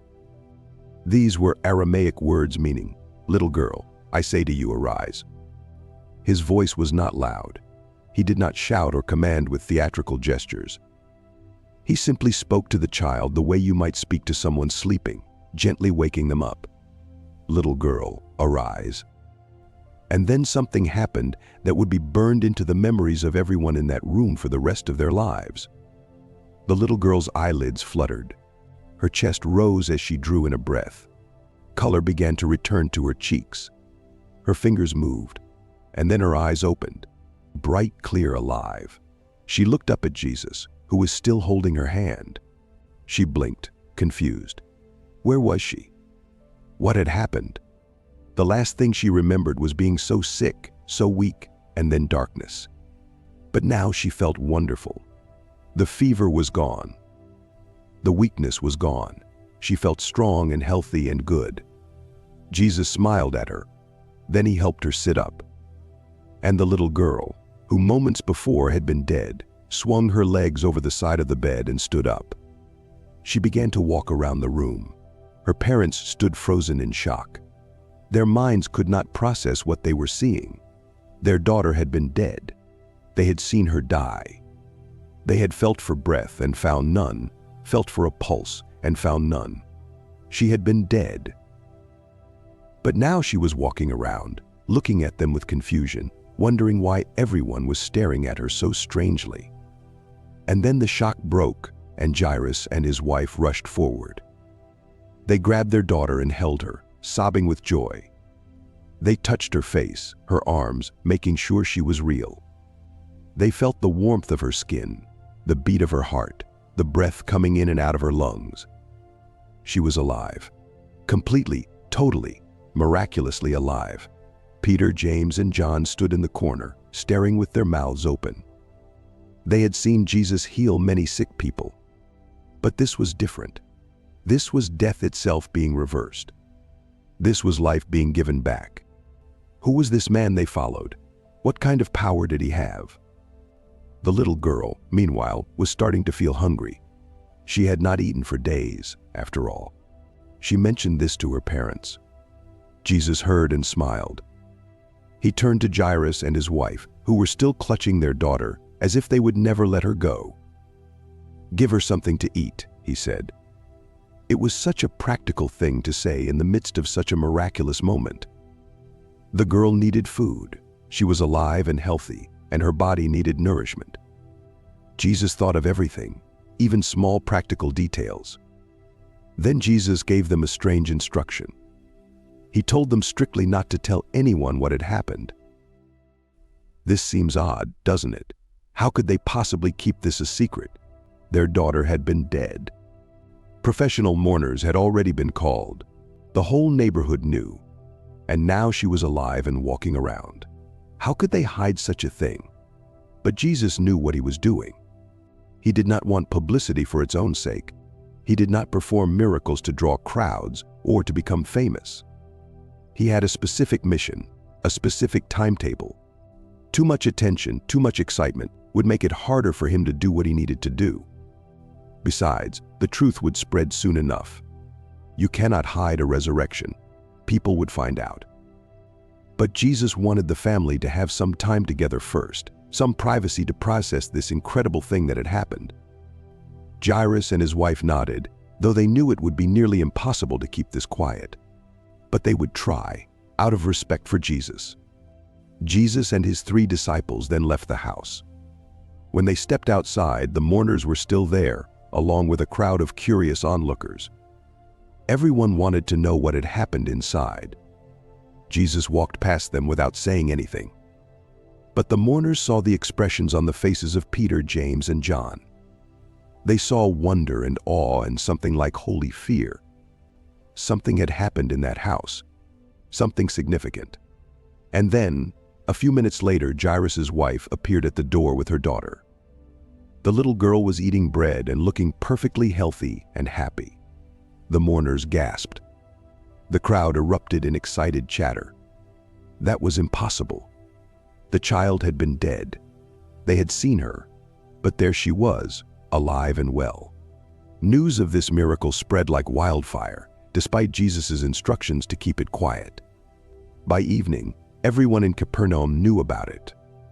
By the next day, the whole region had heard. The little girl who had died had been brought back to life by Jesus. Some people refused to believe it. They said the child could not have really been dead, just in a deep coma or something. But those who had been there, who had seen her, who had touched her cold body and found no breath, they knew the truth. She had been dead, and now she lived. This miracle revealed something profound about Jesus. It showed that his power extended even over death itself. Sickness bowed to him, demons fled from him, and even death could not stand against him. For Jairus, this was a lesson in faith that he would never forget. He had come to Jesus as a last resort, desperate and afraid. When the servants told him his daughter was dead, he had felt all hope die within him. But Jesus had told him, "Do not fear, only believe." And Jairus had chosen to believe, even when it seemed impossible, even when his daughter was already dead. He had followed Jesus to his house. He had trusted, and his faith had been rewarded beyond anything he could have imagined. Now, let's look at one of the most tender and personal miracles Jesus ever performed. A man had lived his entire life in complete silence, trapped behind walls no one could see. He had never heard music, never heard laughter, never spoken a single word. But Jesus was about to break through those walls in the most intimate and compassionate way. He was traveling through the region of the Decapolis when some people brought this man to him, begging Jesus to touch him. The Sea of Galilee sparkled under the afternoon sun. Waves lapped gently against the rocky shore. Birds called to each other from the trees. Children played in the distance, their voices carrying on the breeze. But one man heard none of this. He sat outside a small house in one of the towns of the Decapolis. The Decapolis was a region of 10 cities on the eastern side of the Sea of Galilee. Most of the people there were Gentiles, not Jews. They had different customs, different gods, different ways of life. This man had lived in silence for as long as he could remember. He had been born deaf. His ears had never worked. He had never heard a single sound. And because he couldn't hear, he couldn't speak properly either. He had never learned how to form words correctly because he had never heard words. When he tried to talk, only strange sounds came out. Grunts and moans and unclear noises that most people couldn't understand. Imagine living in a world where everyone around you is constantly moving their mouths and you have no idea what they're saying. You see people laugh together, but you don't know why. You see people suddenly look frightened, but you don't hear the warning that scared them. You're always the last to know what's happening, always trying to figure things out from watching faces and gestures. The man had learned to read lips a little bit. He could understand some things if people spoke slowly and faced him directly. But most people didn't have patience for that. They would start to talk to him, then give up in frustration when he didn't respond the way they expected. So he spent most of his time alone. His family cared for him, of course. His mother had never stopped loving him, even though she knew he had never heard her voice. She had sung to him as a baby, even knowing he couldn't hear the melody. She had whispered comfort to him when he was sick, even knowing the words never reached him. But love couldn't break through the walls of his silence. The man had long ago accepted his condition. This was just how life was for him. He would never hear. He would never speak clearly. He would always be different, always isolated, always on the outside looking in. Then one day, everything changed. Word spread through the Decapolis that Jesus was coming. People talked about him in the marketplace, in their homes, on the streets. The man who had never heard didn't know any of this at first. But he saw people getting excited. He saw them pointing and hurrying toward the edge of town. His neighbors came to his house. They gestured urgently, trying to make him understand. A healer was coming, a miracle worker, a man who could do impossible things. At first, he didn't want to go. He had learned not to hope too much. Hope hurt when it was disappointed. And he had been disappointed many times. People had tried to help him before. Religious leaders had prayed over him. Physicians had examined him. Nothing had worked. But his neighbors were insistent. They took his hands and pulled him to his feet. "Come," they said, exaggerating the word with their mouths so he could read their lips. "You must come." So he went with them. They walked through the town toward the place where Jesus was teaching. A crowd had gathered, as always happened when Jesus was near. People pressed close, trying to hear his words, hoping for healing, wanting to witness a miracle. The deaf man stood at the edge of the crowd, watching. He couldn't hear what Jesus was saying, of course, but he could see him. Jesus stood in the center, speaking with authority and compassion. Even without hearing the words, the man could see that this teacher was different from others. His neighbors pushed forward, bringing the deaf man with them. They made their way through the crowd until they stood near Jesus. Then they did something bold. They interrupted. They began making gestures to get Jesus' attention. When he looked their way, they pointed to their friend. Then they touched their own ears and shook their heads. They pointed to their mouths and made gestures showing that their friend couldn't speak. "Please," they said, "touch him, heal him." The crowd fell silent, waiting to see what Jesus would do. Some people had seen Jesus heal with just a word. He had healed a centurion's servant from miles away.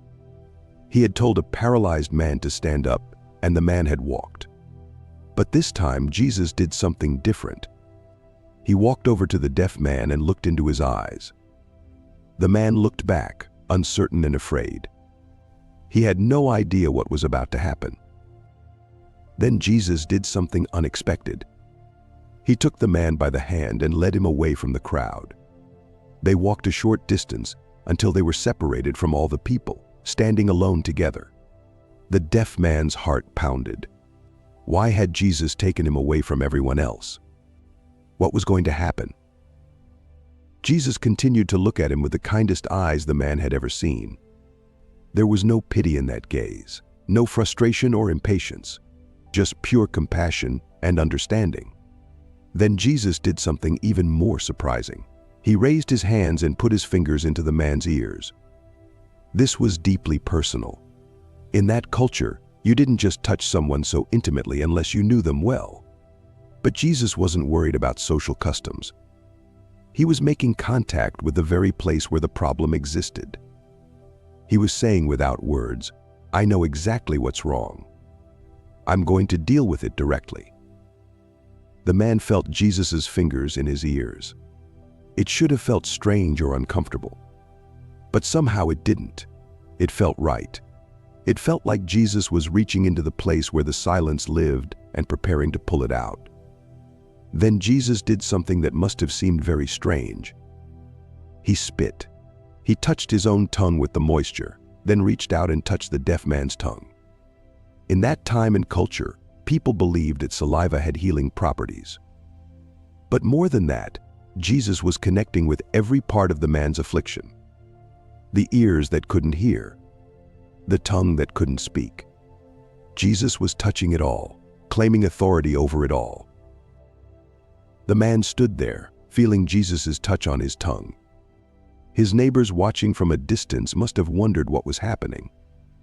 This didn't look like the quick, dramatic healings they had heard about. This was slow, intimate, personal. Then Jesus looked up toward heaven.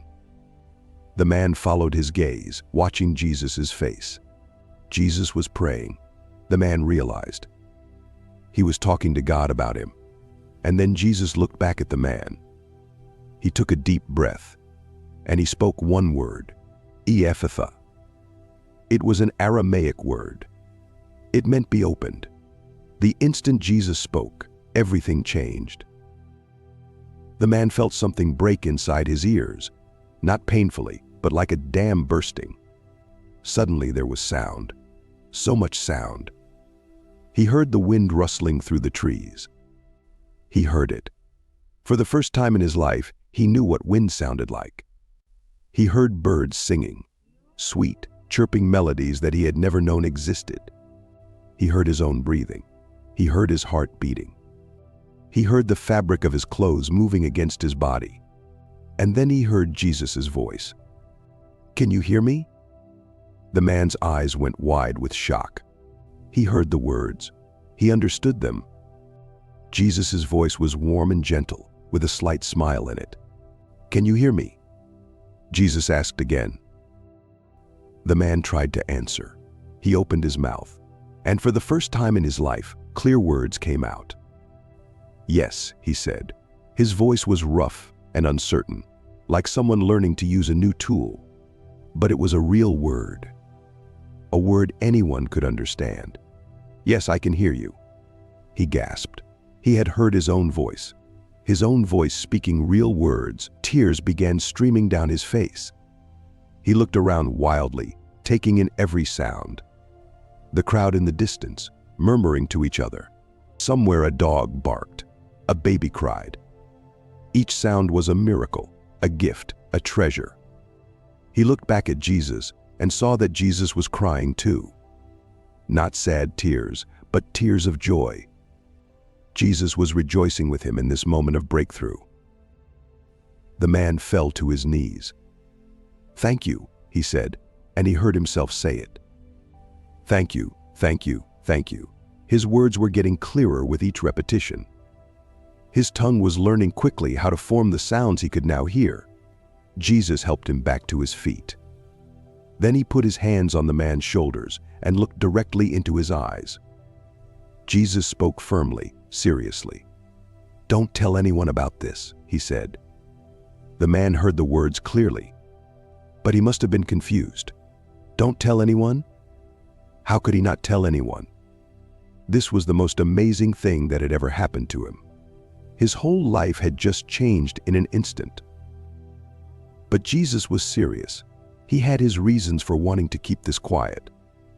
The crowds were already so large that he could barely move through towns without being mobbed. If word spread about this healing, it would make his ministry even more difficult. The man nodded, trying to show he understood. But inside, he knew the truth. There was no way he could keep this quiet. Jesus led him back to where the neighbors were waiting.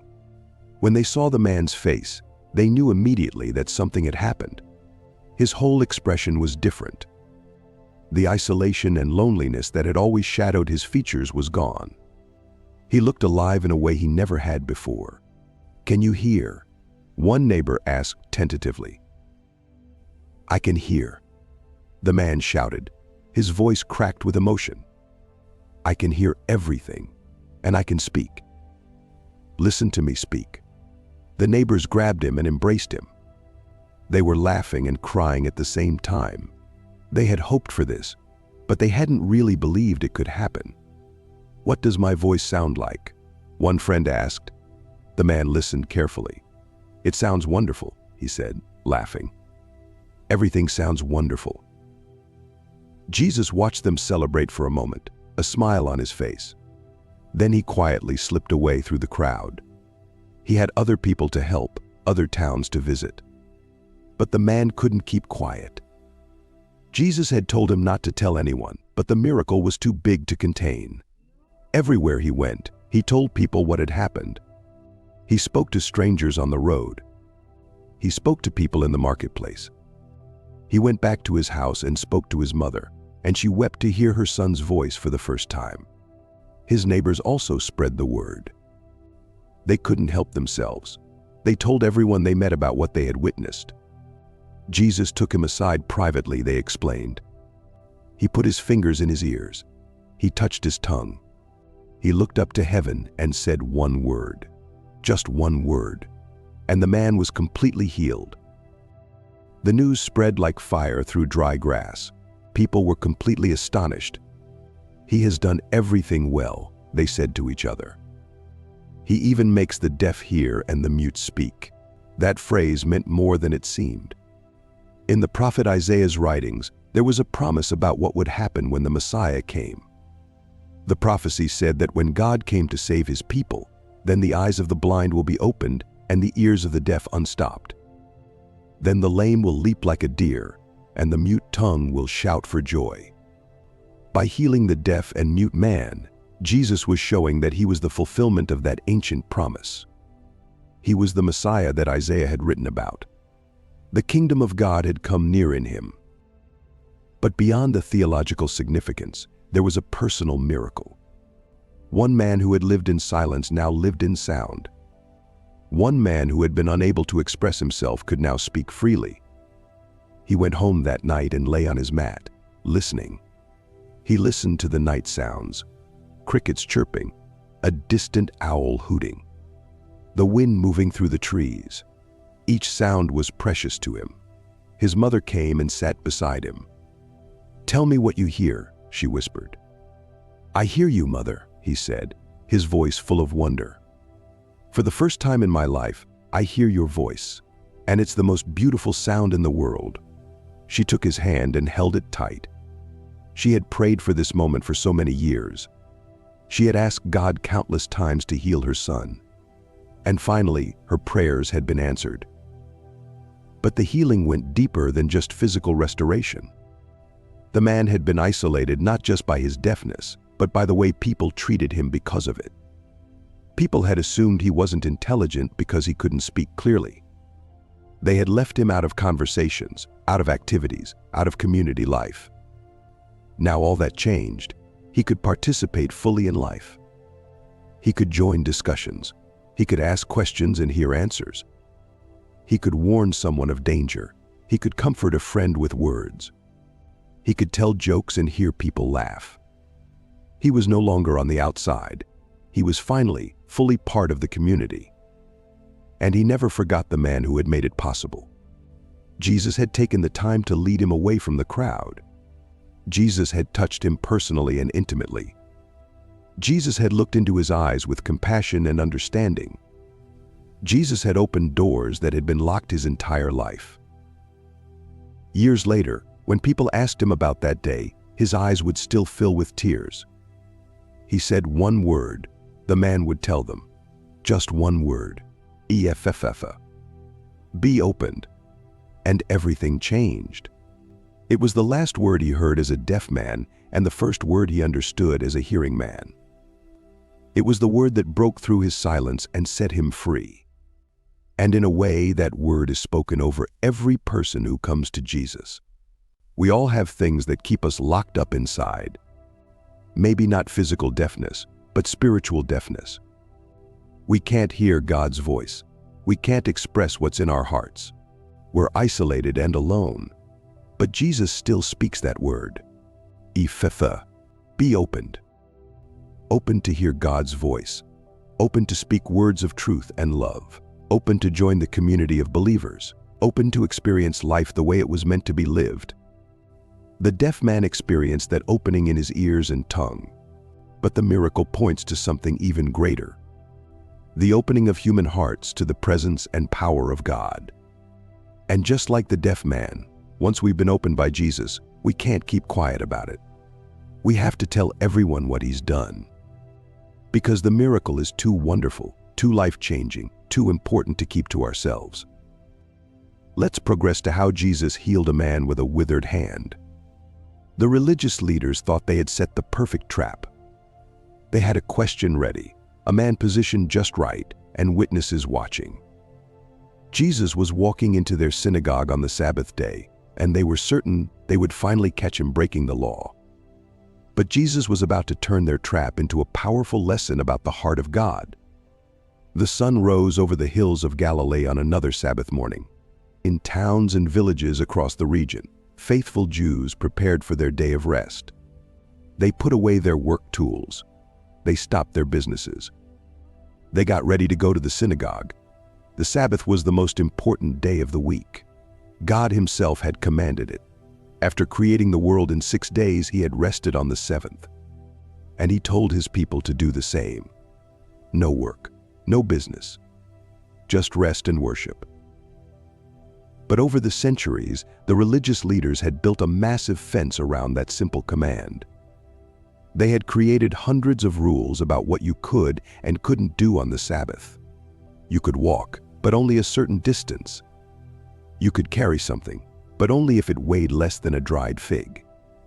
You could untie a knot, but only certain kinds of knots. And you absolutely could not heal someone on the Sabbath.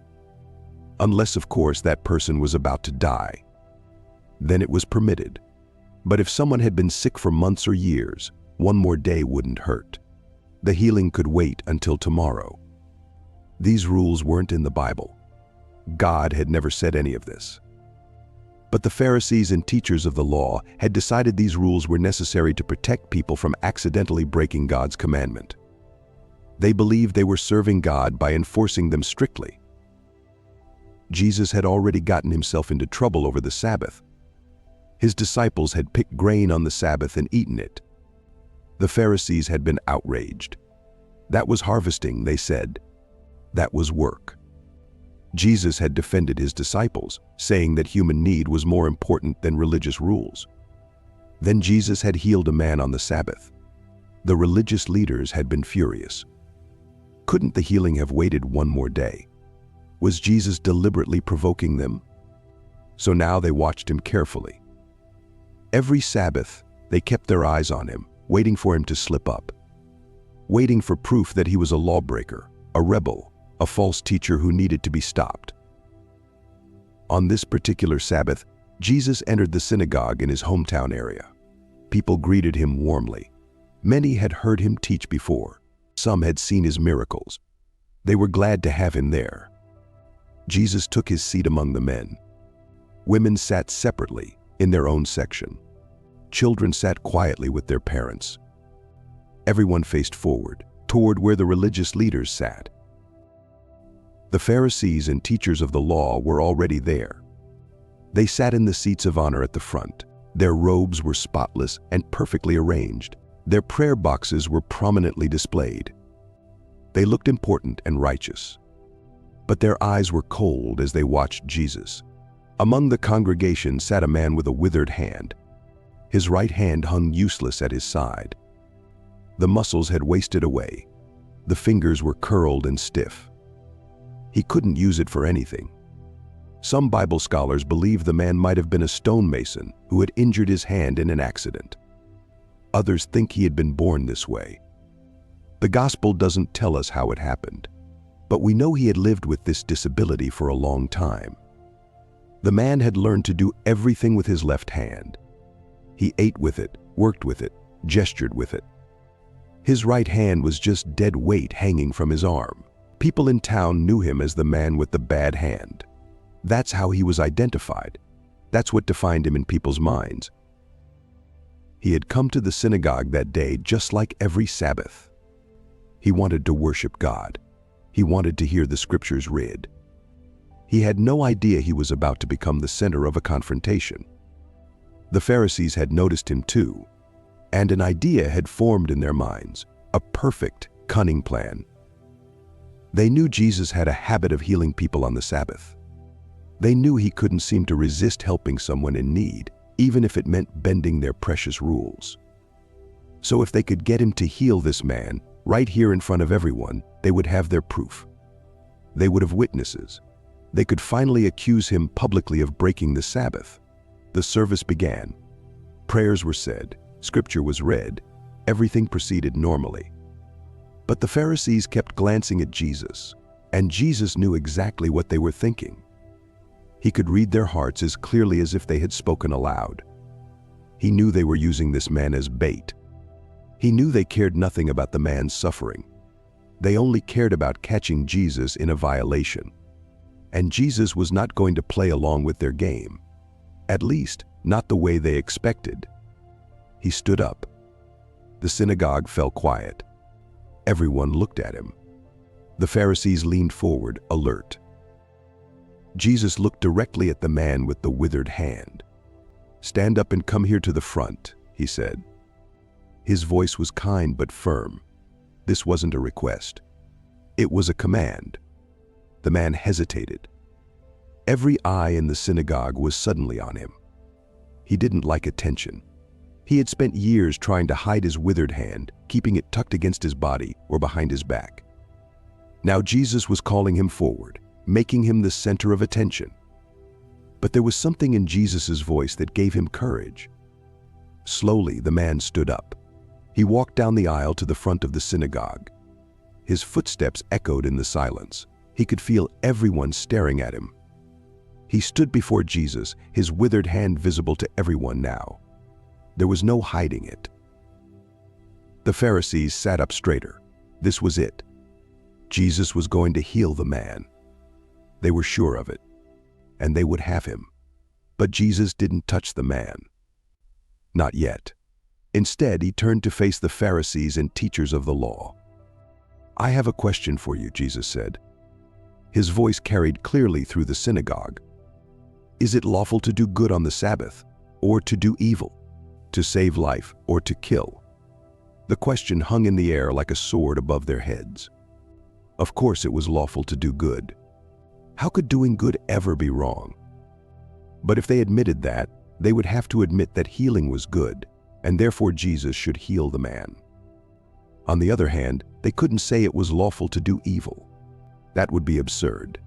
But if they said it wasn't lawful to do good on the Sabbath, they would sound heartless and cruel. Jesus had trapped them with their own logic. The Pharisees looked at each other. Their mouths opened and closed, but no words came out. They had no answer.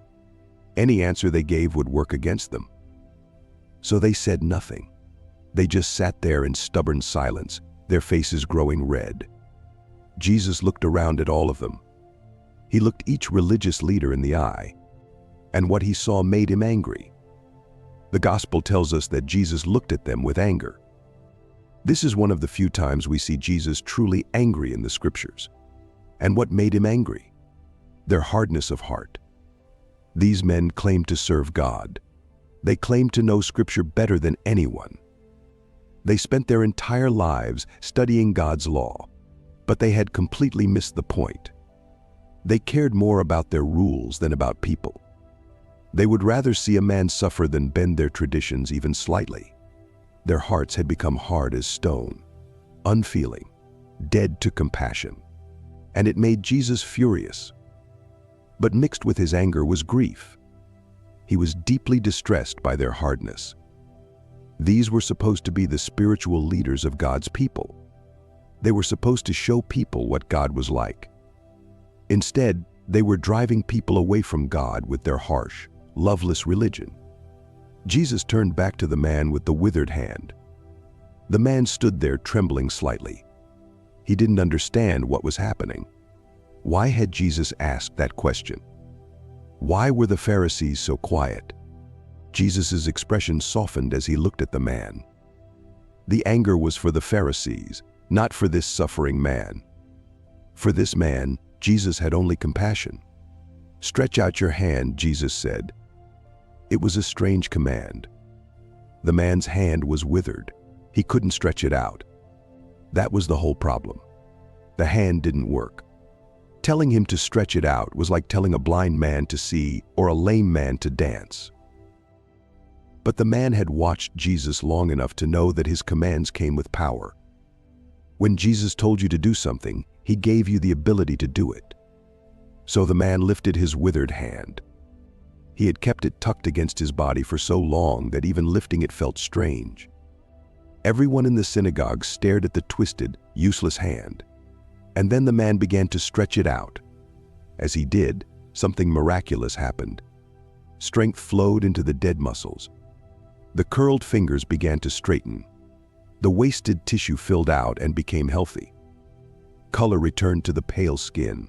The man stretched his hand all the way out, fingers spread wide, and it was completely restored. Perfect, whole, as healthy and strong as his other hand. He stared at it in wonder. He made a fist. He opened it again. He wiggled his fingers. Everything worked. Everything was normal. He looked at Jesus with tears streaming down his face. "It's healed," he whispered. "My hand is healed." The congregation erupted. People jumped to their feet, praising God. They shouted with joy. Some wept. Others laughed. They crowded around the man to see his restored hand, to touch it, to celebrate with him. The man held up both hands, comparing them. They were identical now, both strong, both healthy, both able to work and gesture and grasp. His life had just changed completely.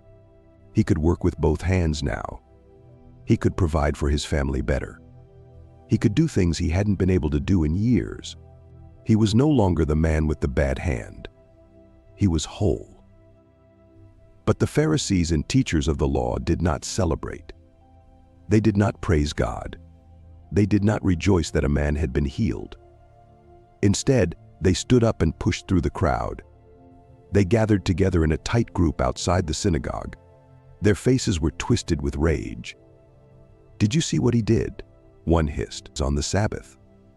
Another said, "Right in front of everyone." "He's a lawbreaker," a third declared. "Blasphemer, a threat to everything we stand for." They huddled together, speaking in low, angry voices. And they began to plot. They discussed what they might do to Jesus, how they could stop him, how they could get rid of him. Some of these Pharisees even approached the Herodians. The Herodians were political supporters of King Herod, the puppet ruler under Rome. Normally, Pharisees hated Herodians. They considered them compromisers and traitors for working with the Romans. But now they had a common enemy. Jesus threatened both groups. The Pharisees saw him as a religious threat. The Herodians saw him as a potential political troublemaker. Together, they began plotting how to destroy him. Inside the synagogue, the celebration continued. The healed man couldn't stop looking at his hand. He kept flexing it, moving it, marveling at what Jesus had done. Jesus watched him with satisfaction. This was why he had come. Not to keep pointless rules, not to maintain religious traditions, but to heal, to restore, to show people what God's kingdom looked like. In God's kingdom, people mattered more than rules. Compassion was more important than ritual. Helping someone in need was the highest form of worship. The Sabbath wasn't meant to be a burden. It was meant to be a gift, a day of rest and renewal, a day when God's people could experience His goodness and care for each other. But the religious leaders had turned it into a prison. They had made it all about what you couldn't do, instead of celebrating what God had done. Jesus was showing them a different way, a better way, the way of love. Some of the people in the synagogue understood this. They saw what Jesus was really doing. He wasn't just healing a hand. He was healing their understanding of who God is. God wasn't a harsh taskmaster who cared more about rules than people. God was a loving Father who delighted in helping His children. God was more concerned with the condition of your heart than whether you followed every little regulation perfectly. As Jesus left the synagogue that day, the healed man followed him. He wanted to stay close to the one who had given him his life back. He wanted to learn from him. He wanted to understand this radical teaching about God's love and mercy. Behind them, the Pharisees continued their dark plotting. They had made up their minds. Jesus was too dangerous to ignore. He was undermining their authority. He was leading people away from their traditions. He had to be stopped. They didn't care that he had healed a suffering man. They didn't care that he had brought joy and hope to someone who had lived with disability for years. They only cared that he had challenged their power and exposed the hardness of their hearts. Jesus knew what they were planning. He knew that this confrontation in the synagogue was just the beginning. He knew that their hatred would eventually lead them to crucify him. But he didn't stop. He didn't back down. He didn't start following their rules to make them happy. Because people mattered too much. People like the man with the withered hand. People who were hurting and needed help. People who had been told that God was angry with them, when actually God loved them more than they could imagine. Jesus would rather die than stop showing people that love. And in the end, that's exactly what happened. The plot that began that Sabbath day in the synagogue would eventually succeed. The religious leaders would arrest Jesus. They would accuse him. They would convince the Romans to crucify him. But even that wouldn't stop him. 3 days later, he would rise from the dead, and he would continue his mission of healing, restoring, and showing people the true heart of God. The man with the formerly withered hand lived the rest of his life with two good hands. But more importantly, he lived with a transformed understanding of God. He had learned that God cares more about compassion than compliance, that God values people over rules, that the Sabbath was made for man, not man for the Sabbath. And whenever he looked at his restored hand, he remembered the day Jesus got angry at religious leaders who cared more about their traditions than about human suffering. He remembered the day Jesus proved that doing good is always right, no matter what day it is. He remembered the day he learned that God's love is stronger than any human rule. And his two healthy hands praised God every day for the rest of his life. Now, let's look at how Jesus did something that had never been done before. In the little town of Nain, he proved his power again by giving a widow her son back from the dead. Jesus was going to the village of Nain. Behind him came his disciples, talking among themselves, still amazed by the miracles they had seen in recent days. But Jesus walked in silence. His eyes looked toward the village gates ahead. Something waited for him there, something important. A large crowd followed them. News of Jesus traveled faster than any messenger could run. People had seen him heal the sick. So the crowd grew larger with each village they passed. Farmers left their fields. Merchants closed their shops. Mothers carried their children on their hips, hoping to catch just a glimpse of this man who spoke with such authority. As they approached the gates of Nain, Jesus suddenly stopped. The disciples bumped into each other, surprised. Peter looked up to see what had caught his master's attention. Then they heard it. The sound that every person in ancient Israel dreaded, wailing. Loud, desperate wailing. A funeral procession was coming out of the city gates.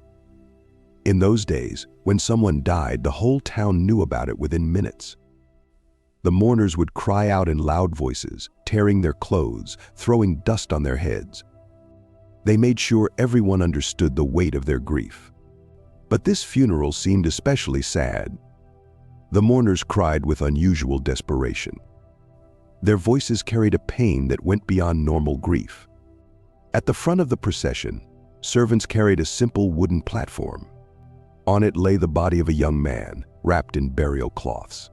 His face was covered, his hands crossed on his chest. Behind the body walked a woman. She was thin, her clothes old and worn. Her face showed years of hard work and recent grief. Tears streamed down her cheeks, but she made no sound. She had no voice left for crying.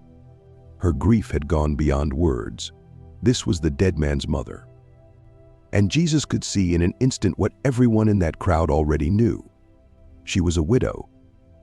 Let me help you understand what this meant. In those days, a woman without a husband was in terrible danger.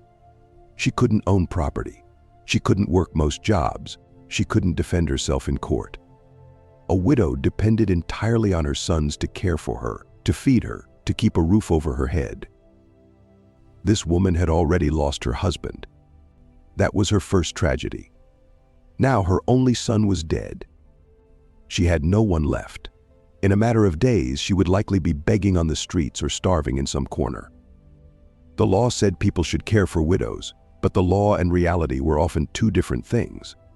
The two processions met at the gate. Life coming in, death going out. The crowd following Jesus fell silent. Even the disciples stopped talking. You could hear nothing but the footsteps of the pallbearers and the quiet weeping of the mourners. Then something happened that no one expected. Jesus stepped forward. He walked right up to the funeral procession and stood in their path. The servants carrying the body had no choice but to stop. They looked at each other, confused. Who was this man? What did he want? Didn't he know that touching a dead body made you ceremonially unclean for 7 days? But Jesus wasn't looking at them. His eyes were fixed on the widow. The woman looked up. Her eyes were red and swollen from crying. She didn't recognize this stranger. She didn't care who he was. Nothing mattered anymore. Her whole world had just been laid on that wooden platform. Jesus looked at her with eyes full of compassion. Not pity, compassion. There's a difference. Pity looks down on someone from a distance. Compassion feels their pain as if it were your own.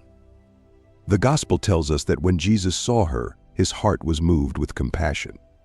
He spoke to her, and his voice was gentle. Don't cry. Can you imagine? This woman had lost everything. Her future had just died with her son. And this stranger told her not to cry. Under normal circumstances, she might have been angry. She might have told him he had no right to speak to her grief. But something in his voice stopped her, something in his eyes. He wasn't dismissing her pain. He was about to do something about it. The disciples watched, holding their breath. What was their master doing? They had seen him heal diseases. They had watched him cast out demons. But death? Death was different. Death was final. Death was the one enemy that always won. Jesus walked up to the wooden platform where the body lay. The crowd gasped. Several people stepped back. In their culture, touching a dead body made you unclean. You couldn't go to the temple. You couldn't participate in worship. You had to go through days of ritual washing and waiting. But Jesus reached out and placed his hand on the platform. The servants carrying it stopped immediately. They had to. It was the law. They stood frozen, uncertain what would happen next. The entire scene fell into a deep silence. Even the professional mourners stopped their wailing. The only sound was the wind blowing through the olive trees near the gate. Jesus looked down at the young man's body. Then he spoke. His voice was strong and clear, full of authority. "Young man, I say to you, get up." For a moment, nothing happened. The body lay still. The burial cloths didn't move. Someone in the crowd probably thought, see? Not even he can wake the dead. But then the impossible happened. The young man's chest moved. He drew in a breath. Then another. His hand twitched. The cloth covering his face shifted slightly. Then he sat up. The servants nearly dropped the platform. Several mourners screamed. Others fell backward, scrambling away in terror. The disciples' mouths hung open in shock.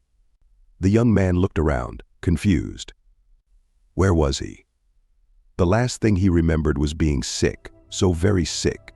Fever burning through him. His mother's worried face above him. Then darkness. Now he was outside the city gates, lying on some kind of platform, wrapped in burial cloths. People were staring at him with expressions of complete terror. What was happening? He began pulling at the cloths around his face and arms. He was trying to understand why he was dressed for burial. Jesus smiled. Then he did something beautiful. He took the young man's hand and helped him down from the platform. The man stood on shaky legs, still weak but very much alive. Then Jesus turned to the widow. She stood frozen, her hand over her mouth, unable to process what she was seeing. Was this real? Was her son truly standing there? Or had grief driven her mad? Jesus took her son by the arm and led him to her. He placed the young man's hand in his mother's hand. "I give him back to you," Jesus said simply. The woman grabbed her son and pulled him close, sobbing into his shoulder. But now her tears were different. These were tears of joy, of shock, of overwhelming relief. She kept touching his face, his arms, making sure he was real. Her son held her tightly, beginning to understand what must have happened. He had died, and somehow this stranger had brought him back. The crowd erupted. Some people shouted for joy. Others fell to their knees in worship. Many were terrified, backing away from Jesus as if he were some kind of spirit himself. "A great prophet has appeared among us," someone shouted. "God has come to help his people," cried another. The disciples stood in a tight group, looking at each other with wide eyes. They had seen Jesus heal the sick many times. But this was different. This was power over death itself. Peter grabbed James by the arm. "Did you see that? Did you see what he just did?" John couldn't speak. He just stared at Jesus, trying to understand who this man really was. The professional mourners didn't know what to do. They had been hired to weep for a funeral, but now the dead man was alive. Should they celebrate? Should they ask for their money back? They stood in a confused cluster, looking at each other helplessly. Meanwhile, the mother wouldn't let go of her son. She kept saying his name over and over, laughing and crying at the same time. Her neighbors gathered around them, touching the young man to make sure he was real, asking him questions he couldn't yet answer. The news spread through Nain like wildfire. Within minutes, people were running through the streets, shouting, "The dead boy is alive." The prophet raised him from the dead. Those who had stayed home because they'd already said their goodbyes came running to the gate. Those who had been too busy to attend the funeral rushed to see if the incredible news was true. Soon the area around the gate was packed with people. Everyone wanted to see the young man who had been dead. Everyone wanted to catch a glimpse of the prophet who had called him back to life. Jesus stood quietly amid the chaos, watching the mother and son with a gentle smile. This was why he had come. Not for the glory, not for the crowds, for this moment. For this widow who would not have to beg on the streets. For this young man who would live to marry, to have children, to grow old. The religious leaders in the town heard the commotion and came to investigate. When they learned what had happened, their faces showed a mix of emotions. Wonder, yes, but also concern. This Jesus was becoming too popular, too powerful. Where would it lead? But for now, even they could not deny what had happened. The young man was alive. Anyone could see that. He was walking around, talking, embracing his mother, greeting his friends. As the sun began to sink lower in the sky, Jesus quietly signaled to his disciples. It was time to go. They had other villages to visit, other people to help. The crowd was so focused on the young man and his mother that at first, no one noticed Jesus leaving. But the widow looked up and saw him walking away. She broke free from the crowd and ran after him. "Wait," she called out. "Please wait." Jesus turned. She fell at his feet, weeping again, but with joy now. She couldn't find words big enough for her gratitude. How do you thank someone who has given you back your whole world? Jesus helped her to her feet. "Go in peace," he said gently. "Take care of your son." She nodded, unable to speak. Then Jesus continued down the road, his disciples following, the crowd trailing behind, everyone talking at once about what they had witnessed. The story of what happened at Nain spread throughout all of Judea and the surrounding countryside. People talked about it in the marketplace, in the synagogues, in their homes at night. Some said Jesus was Elijah returned. Others said he was one of the ancient prophets raised from the dead. Everyone agreed that God was doing something powerful among his people. But Jesus just kept walking from town to town, teaching, healing, and showing people what God's love looked like in action. Finally, let's see how Jesus healed the crippled woman bent over for 18 years. Imagine looking at the ground for 18 years. You never see the sun rise. You never see the birds fly. You never look into the eyes of your friends. You only see the dust. You only see the dirt. You only see the feet of other people. This was life for one crippled, bent-over woman. She lived in shadows for 18 long years. She was a prisoner in her own body. But one Sabbath day, the woman encountered Jesus, and everything changed.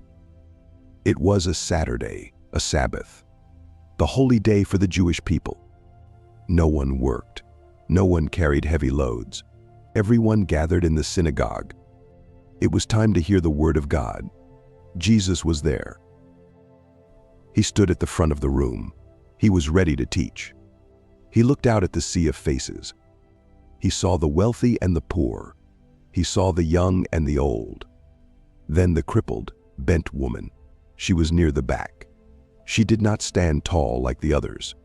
She could not. Her body was twisted. Her spine was bent forward at the waist. It looked painful. It looked unnatural. A dark spirit of sickness had gripped her muscles for nearly 2 decades. She looked like a question mark frozen in time. She could not straighten up at all. Not even for a moment. When she walked, she had to shuffle. She stared at the stone floor. She knew every crack in that floor. She knew the shape of every sandal in the room. This was her world. It was a small and limited world. Most people in the town ignored her. They were used to her. She was just the bent-over woman. They stopped seeing her pain. They stopped wondering who she was. She was part of the background. She was invisible to them. But she was not invisible to Jesus. Jesus stopped his teaching. He looked past the important men in the front row. His eyes went straight to the back. He saw her struggle. He felt her pain. Compassion filled his heart. The room went quiet. Jesus spoke. "Woman," he called out, "come forward." A murmur went through the crowd. Heads turned. Who was he calling? The people in the back stepped aside. They made a path. The woman froze. Was the teacher talking to her? She felt afraid. She did not want to be seen. She wanted to stay hidden in the shadows, but the voice of Jesus was kind. It was strong. It pulled her like a magnet. She began to move. It was a slow and painful journey. Shuffle, shuffle, shuffle. She moved past the rows of people. She could feel their eyes on her back. She heard the rustle of their clothes. She finally reached the front. She stopped. She stood before Jesus. But she could not look him in the face. She could only see his dusty feet. She waited. Her heart hammered in her chest. Jesus did not ask her what she wanted. He already knew. He did not ask her to have faith. He simply acted. He gave her a gift she did not ask for. He said to her, "Woman, you are set free from your infirmity." The words hung in the air. Then Jesus did something forbidden by the strict religious leaders. He reached out his hands. He touched her. He laid his hands on her twisted back. Instantly, power flowed from him. It went into her spine. It went into her muscles. It went into her bones. Snap. Crack. The sound of healing filled the room. The chains of sickness broke. The grip of the dark spirit vanished. For the first time in 18 years, she felt her back move. It uncurled. Her spine straightened. She rose up. She grew taller and taller. Her chin lifted. Her shoulders went back. She took a deep breath. Her lungs filled with air completely for the first time in ages. She opened her eyes. She did not see the floor. She did not see the sandals. She saw Jesus. She looked right into his smiling face. Tears flooded her eyes. Joy exploded in her heart. She could not keep quiet. She threw her hands in the air. "Praise God," she shouted. "Glory to the Most High. I am free. I am healed." Her voice rang off the stone walls. The people gasped. They had never seen anything like this. A woman who was bent double was now standing straight as a palm tree. It was a miracle. But not everyone was happy. In the corner stood the ruler of the synagogue. He was the leader. He was in charge of the service. His face turned red. He was not looking at the miracle. He was looking at the calendar. It was the Sabbath. He was angry. He believed Jesus broke the rules. He believed healing was work, and work was forbidden on God's holy day. He did not have the courage to yell at Jesus, so he yelled at the crowd instead. He stepped forward. He waved his arms. "There are 6 days for work." He barked at the people. "So come and be healed on those days, but not on the Sabbath." The room went cold. The joy vanished. The ruler wanted to shame the woman. He wanted to shame Jesus. He wanted to put the law above love. Jesus turned to the ruler. The smile was gone from Jesus's face. Now his eyes flashed with holy fire. He did not like hypocrisy. He did not like it when religious people stopped others from finding God. "You hypocrites," Jesus said. His voice was like thunder. He looked at the ruler. He looked at the other leaders who agreed with him. "Doesn't each of you untie his ox or donkey on the Sabbath?" Jesus asked. "You go to the stable. You untie the animal. You lead it out. You take it to water. You give it a drink. You do this work for a beast of burden. You do it so the animal does not suffer thirst." The leaders shifted uncomfortably. They knew it was true. They all took care of their animals on the Sabbath. Jesus pointed to the woman. She stood there tall and proud. She was no longer a victim. She was a victor. Then should not this woman be set free? Jesus asked. She is a daughter of Abraham. She belongs to God's family.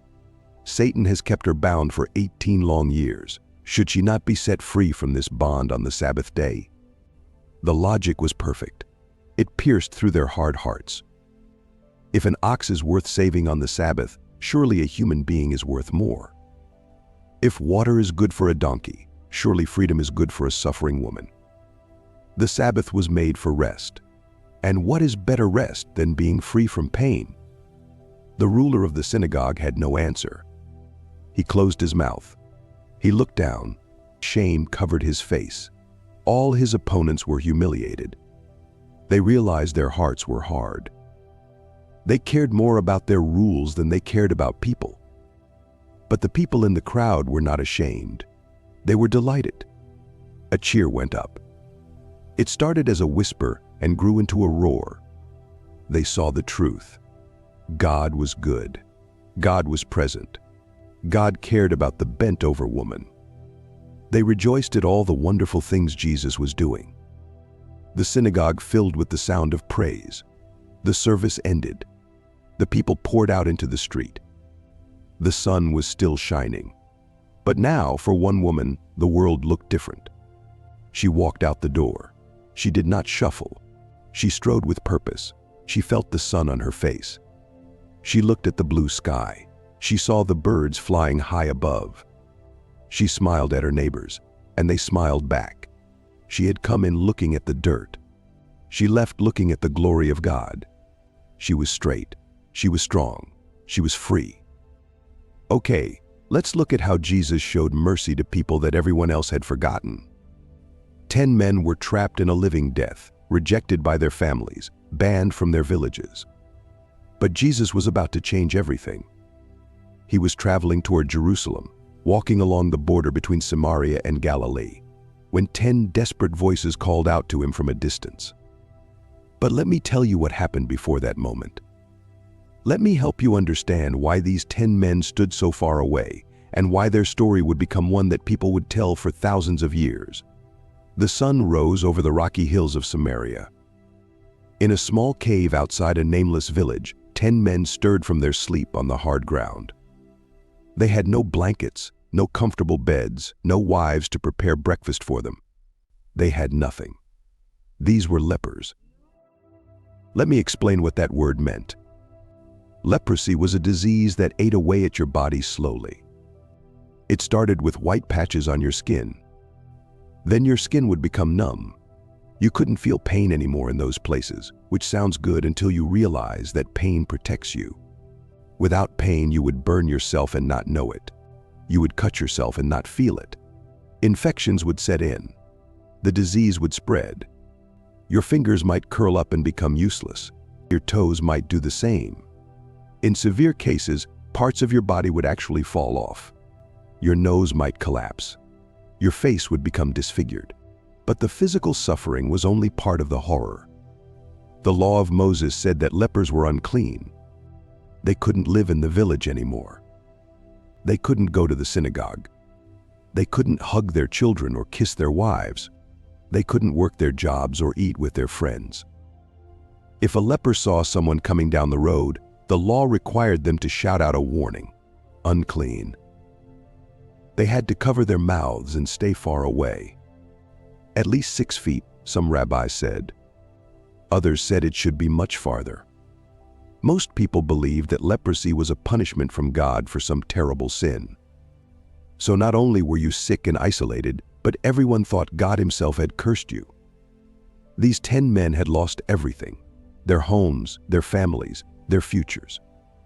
They lived together in caves or abandoned buildings outside the villages. They begged for food, and people would sometimes leave scraps at a distance, then run away quickly. 9 of the 10 men were Jews. They came from good families. They had been farmers, craftsmen, merchants.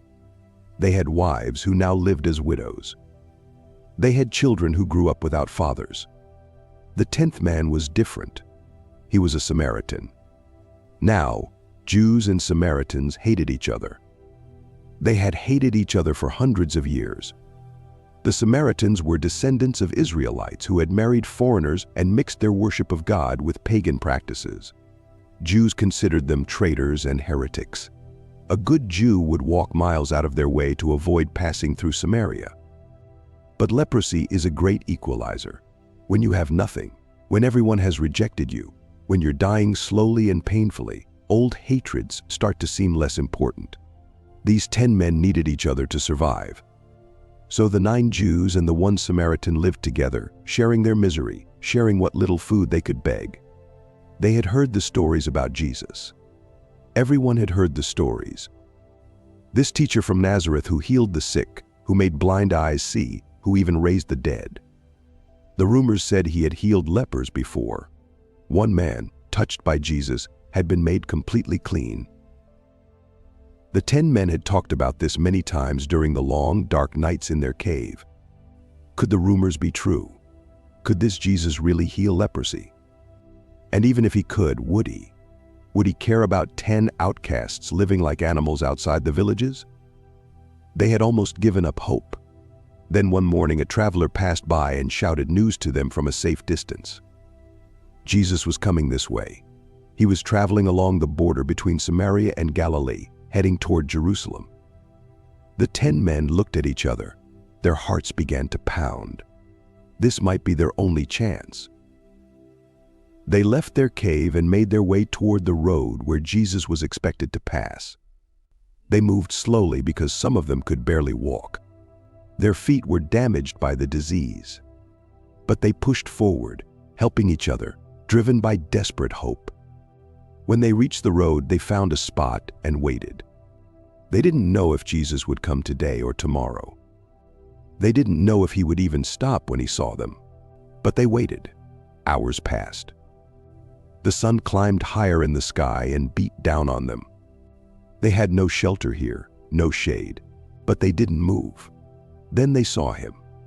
A group of people was coming down the road. In the center walked a man with kind eyes and dusty robes. His disciples surrounded him, talking and asking questions. Behind them came a small crowd of followers, people who hoped to see a miracle or hear his teaching. The 10 lepers stood up.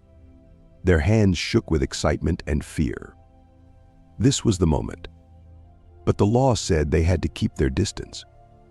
They couldn't run up to Jesus. They couldn't grab his robe or fall at his feet like other people did. So they stood far off, probably 50 or 60 feet away, and they began to shout, "Jesus, Master, have mercy on us." Their voices were rough and broken. Some of them hadn't spoken to anyone but each other in years, but they shouted as loud as they could, "Jesus, Master, have mercy on us." The crowd around Jesus stopped. People looked around, trying to see where the voices were coming from.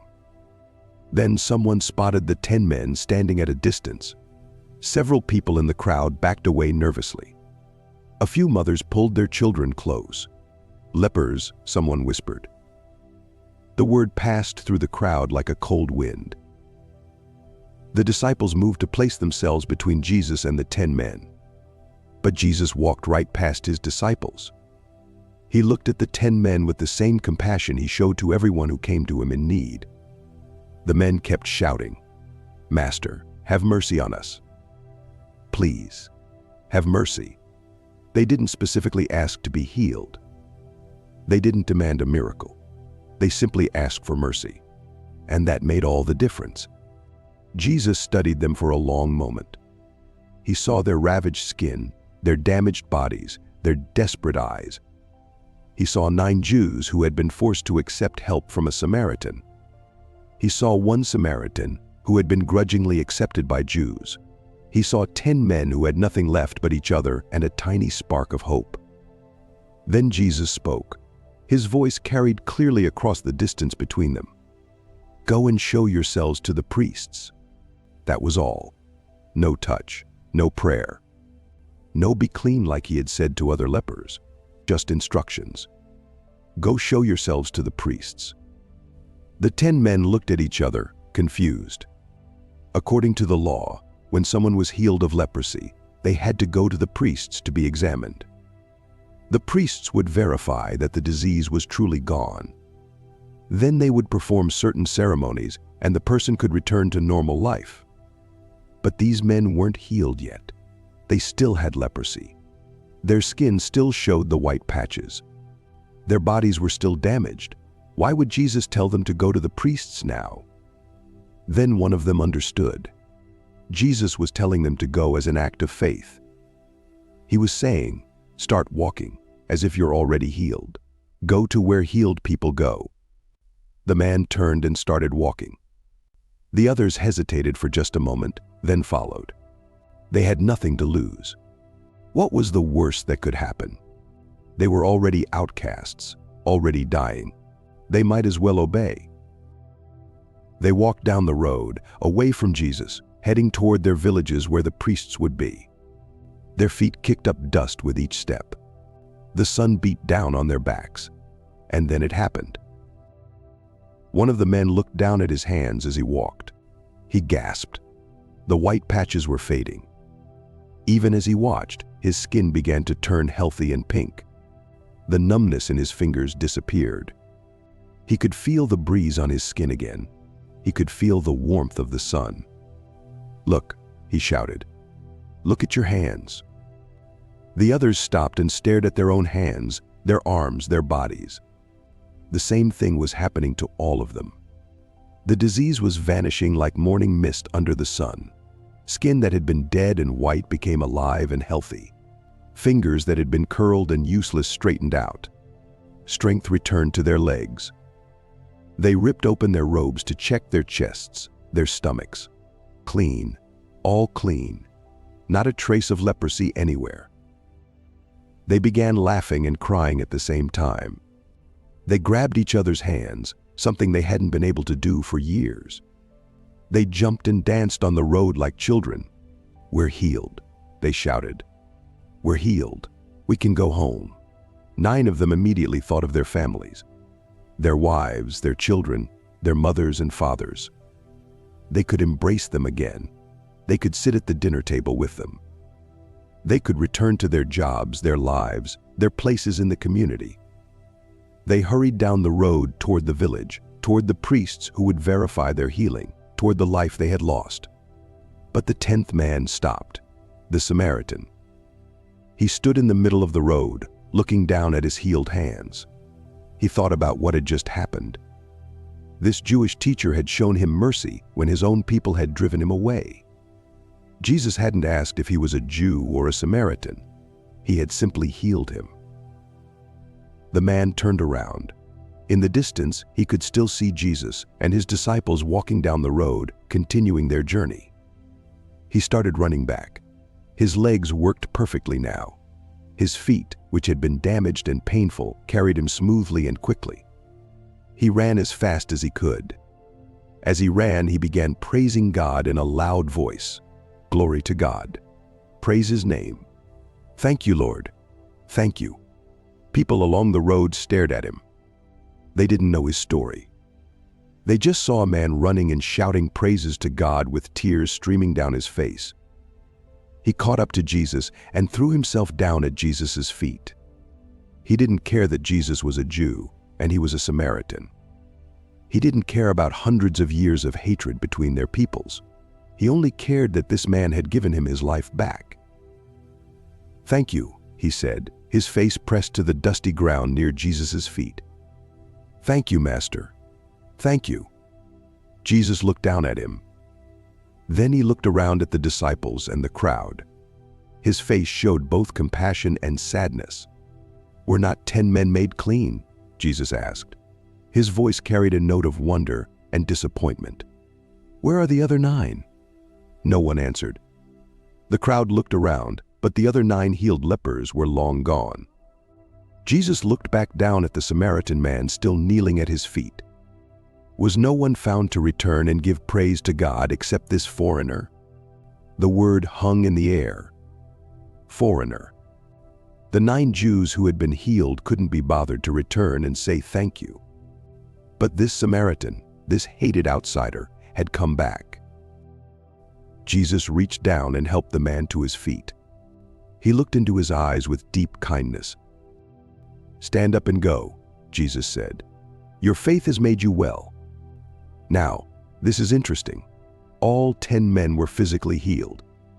But Jesus said something special to this one man. "Your faith has made you well." The word Jesus used meant more than just physical healing. It meant wholeness, salvation, complete restoration. The other 9 got their bodies healed.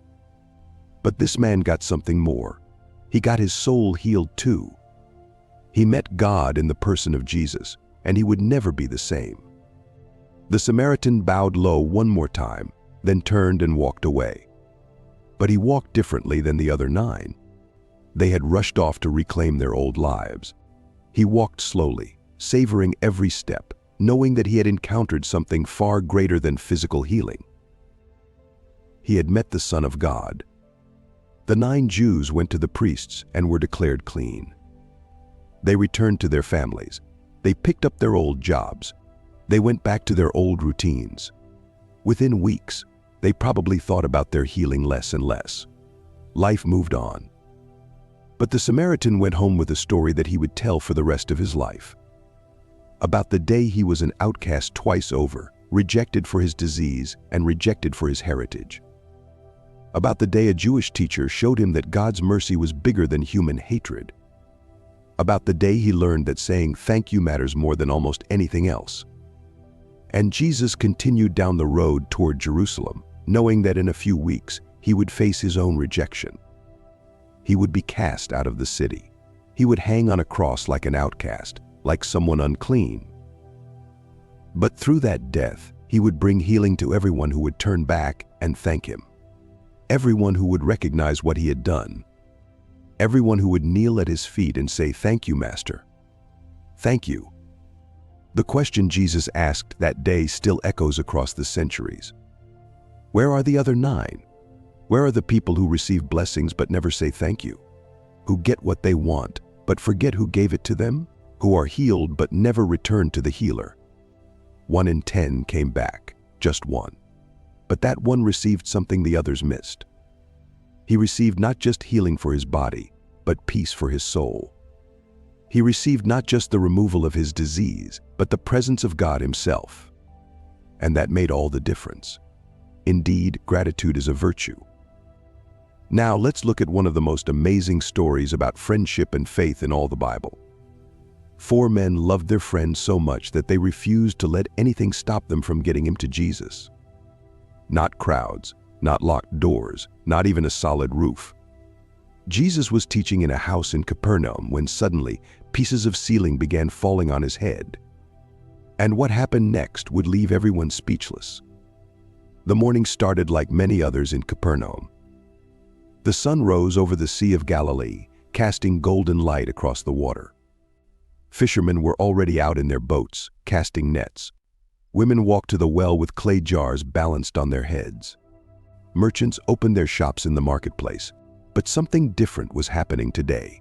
Word had spread through the town like wildfire. Jesus was back. He was teaching in a house near the center of town. Within an hour, the house was packed. People filled every room, pressing against the walls, sitting on the floor, standing in doorways. More people crowded outside, straining to hear through the windows and the open door. The owner of the house had probably never seen such a gathering. Inside, Jesus sat and taught. His voice carried clearly through the rooms. He spoke about the kingdom of God, about forgiveness, about how people could be made right with God. The crowd hung on every word. Among those listening were Pharisees and teachers of the law. They had come from villages all over Galilee and Judea. Some had even traveled from Jerusalem. These were the religious experts, the men who spent their lives studying scripture and teaching others. They sat with their arms crossed, watching Jesus carefully, listening for any mistake in his teaching. They didn't trust this carpenter from Nazareth who drew such crowds. But they couldn't deny that something powerful was happening. People were being healed. Lives were being changed. They needed to understand who this Jesus really was. As Jesus taught, the power of the Lord was present for him to heal the sick. The air itself seemed charged with possibility. But outside, far from the house, a different scene was unfolding. In a small, humble home at the edge of town, a man lay on his mat. He had been lying there for years. His legs didn't work. His body was paralyzed from the waist down. He couldn't walk. He couldn't stand.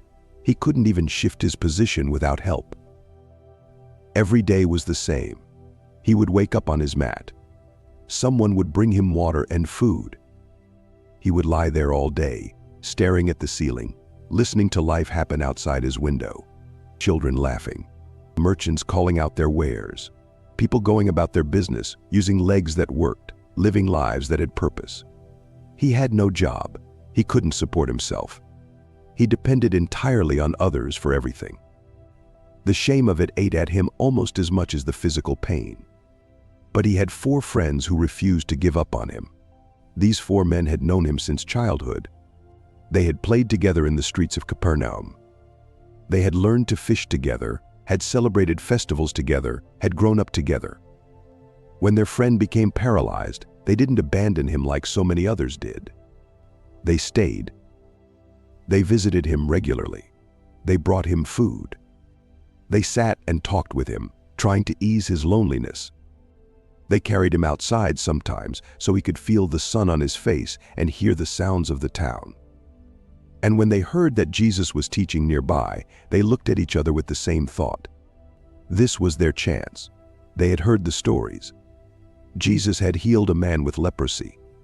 He had healed Peter's mother-in-law of a fever. He had healed a Roman centurion's servant. He had made a man's withered hand whole again. If Jesus could do all that, surely he could heal their friend. They burst into the house where their friend lay. "Get ready," one of them said. "We're taking you to Jesus." The paralyzed man looked up at them with hope and fear mixed together. "But I heard the house is packed. There's no way to get through the crowd." "Let us worry about that," another friend said. "You just hold on." They picked up his mat, one friend at each corner. The mat was simple, just woven reeds and cloth, but it was all the paralyzed man had. It was his bed, his chair, his entire world. They carried him through the streets of Capernaum. People stared as they passed. Everyone in town knew the paralyzed man. Some felt sorry for him. Others saw him as a burden. A few even whispered that his condition must be punishment for some terrible sin. But his 4 friends just kept walking, their faces set with determination. When they reached the house where Jesus was teaching, their hearts sank. The crowd was even bigger than they had feared. People were packed shoulder to shoulder around the building. They couldn't even get close to the door. "Excuse us," one friend called out. "Please, we need to get through. Our friend needs to see Jesus." But no one moved. Everyone wanted to hear Jesus. Everyone had their own problems, their own needs. The crowd was like a solid wall. The 4 friends tried to push through, but it was impossible. They would have to literally climb over people to get inside. And they couldn't do that while carrying their friend on his mat. They stood there for a moment, breathing hard, thinking. Their friend lay on the mat, looking up at them. He had expected this. Of course they couldn't get through. It had been foolish to hope. But then one of the friends looked up at the roof. Houses in that time and place had flat roofs. People used them like an extra room. They would go up there in the evening to catch the cool breeze. The roofs were made of wooden beams covered with branches, then packed with dried mud and clay. They weren't particularly strong, and they definitely weren't permanent. "I have an idea," the friend said. The others followed his gaze upward. Then they began to grin. "You're not serious," the paralyzed man said. "We're very serious," one friend replied. "Hold on tight." They carried their friend around to the back of the house, where an outside staircase led to the roof. Carefully, they climbed the stairs, one slow step at a time, keeping the mat level so their friend wouldn't roll off.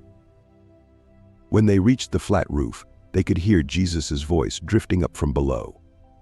He was still teaching. They could hear people responding, asking questions, murmuring in agreement. The four friends looked at each other. They had come this far. There was no turning back now. They set their friend down gently. Then they found the spot directly above where Jesus was sitting. They could tell by listening to his voice. And they began to dig. They pulled up the packed mud with their hands. They pried loose the branches. They pushed aside the wooden beams. It was hard, dirty work. Sweat poured down their faces. Their hands got cut and scraped. Below them, Jesus was in the middle of explaining something when a small piece of dried mud fell from the ceiling and landed on his shoulder. He brushed it off and continued speaking. Then another piece fell. Then several more. People looked up. A crack was forming in the ceiling. Dust and debris began sprinkling down on the crowd. "What's happening?" someone shouted. "The roof is breaking."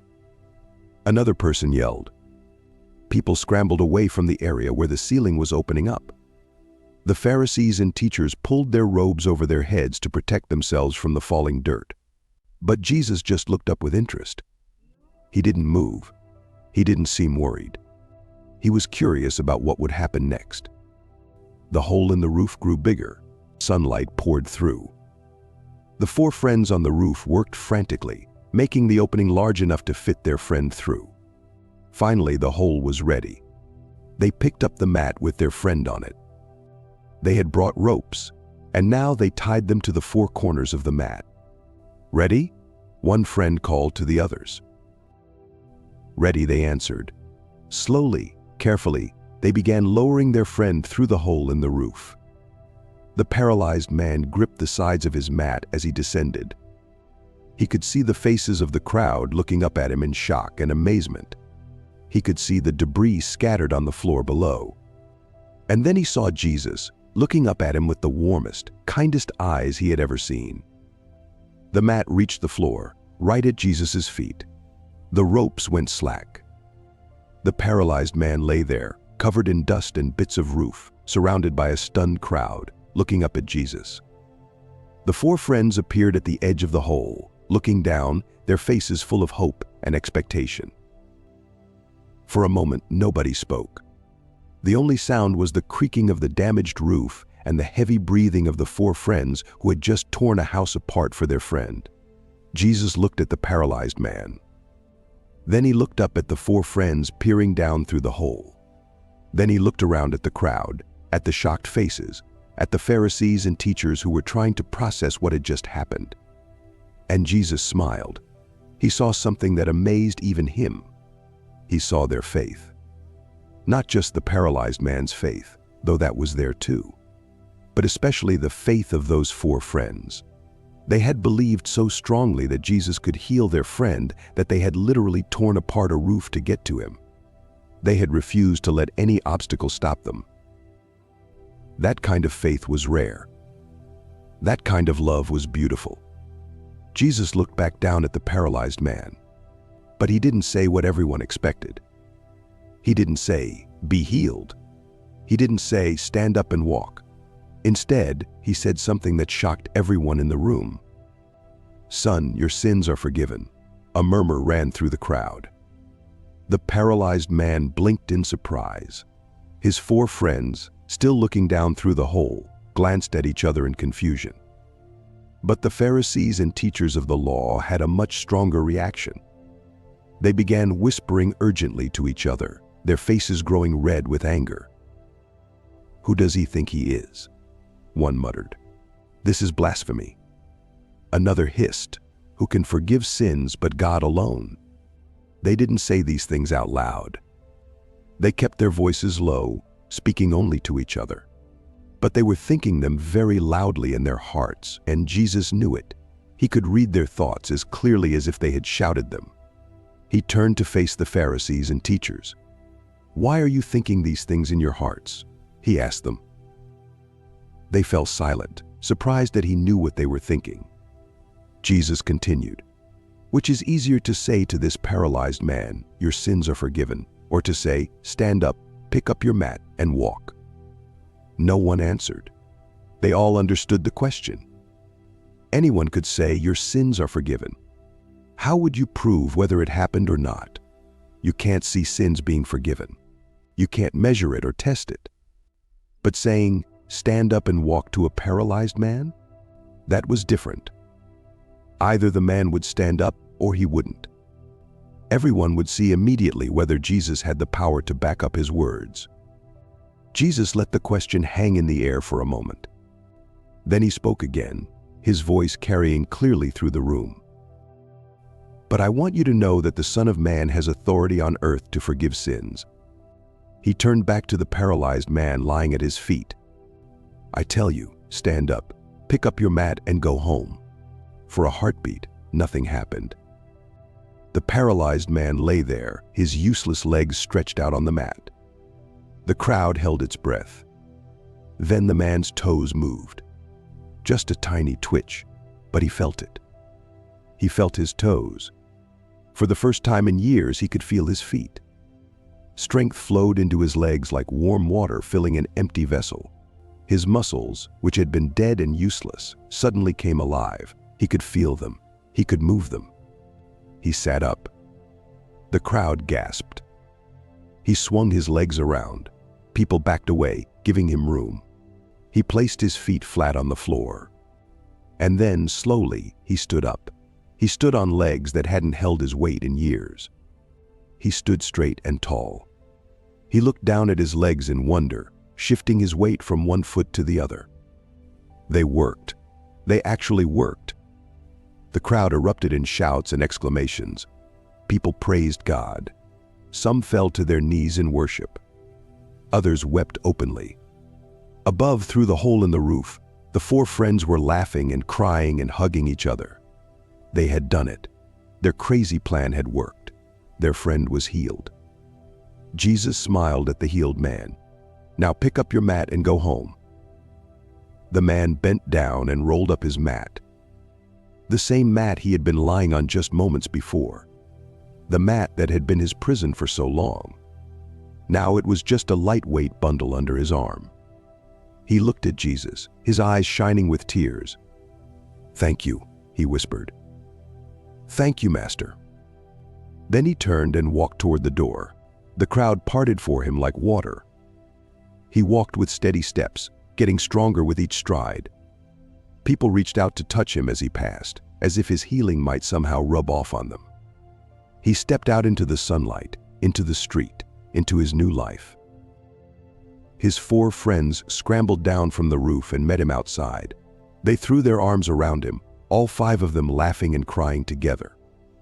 They had left home that morning carrying their friend. They were going home now, walking beside him.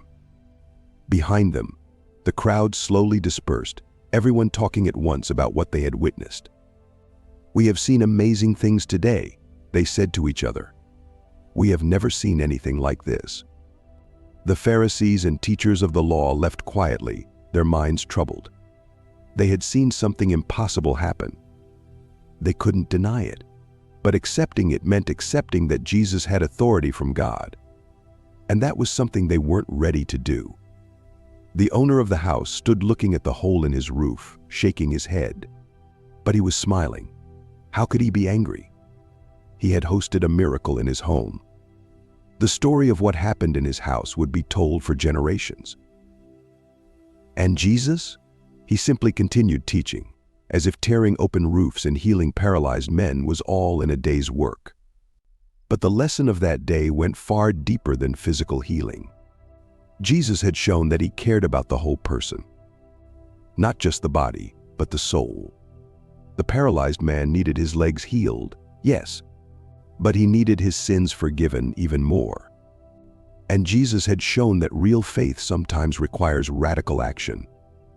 Those 4 friends could have given up when they saw the crowd. They could have said, "Well, we tried," but they didn't. They found another way. They did whatever it took. That's the kind of faith that moves Jesus. Not perfect faith, not eloquent faith, but determined faith. The faith that refuses to give up. The faith that tears through roofs, if necessary. And Jesus had demonstrated his authority over both the physical and spiritual realms. He could heal bodies and forgive sins. He was who he claimed to be. The healed man walked home that day on legs that worked.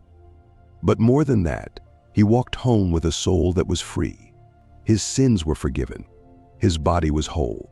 His life was restored. All because 4 friends loved him enough to carry him to Jesus. And because Jesus loved him enough to heal not just his legs, but his heart. That is the end of today's episode on Jesus' amazing miracles.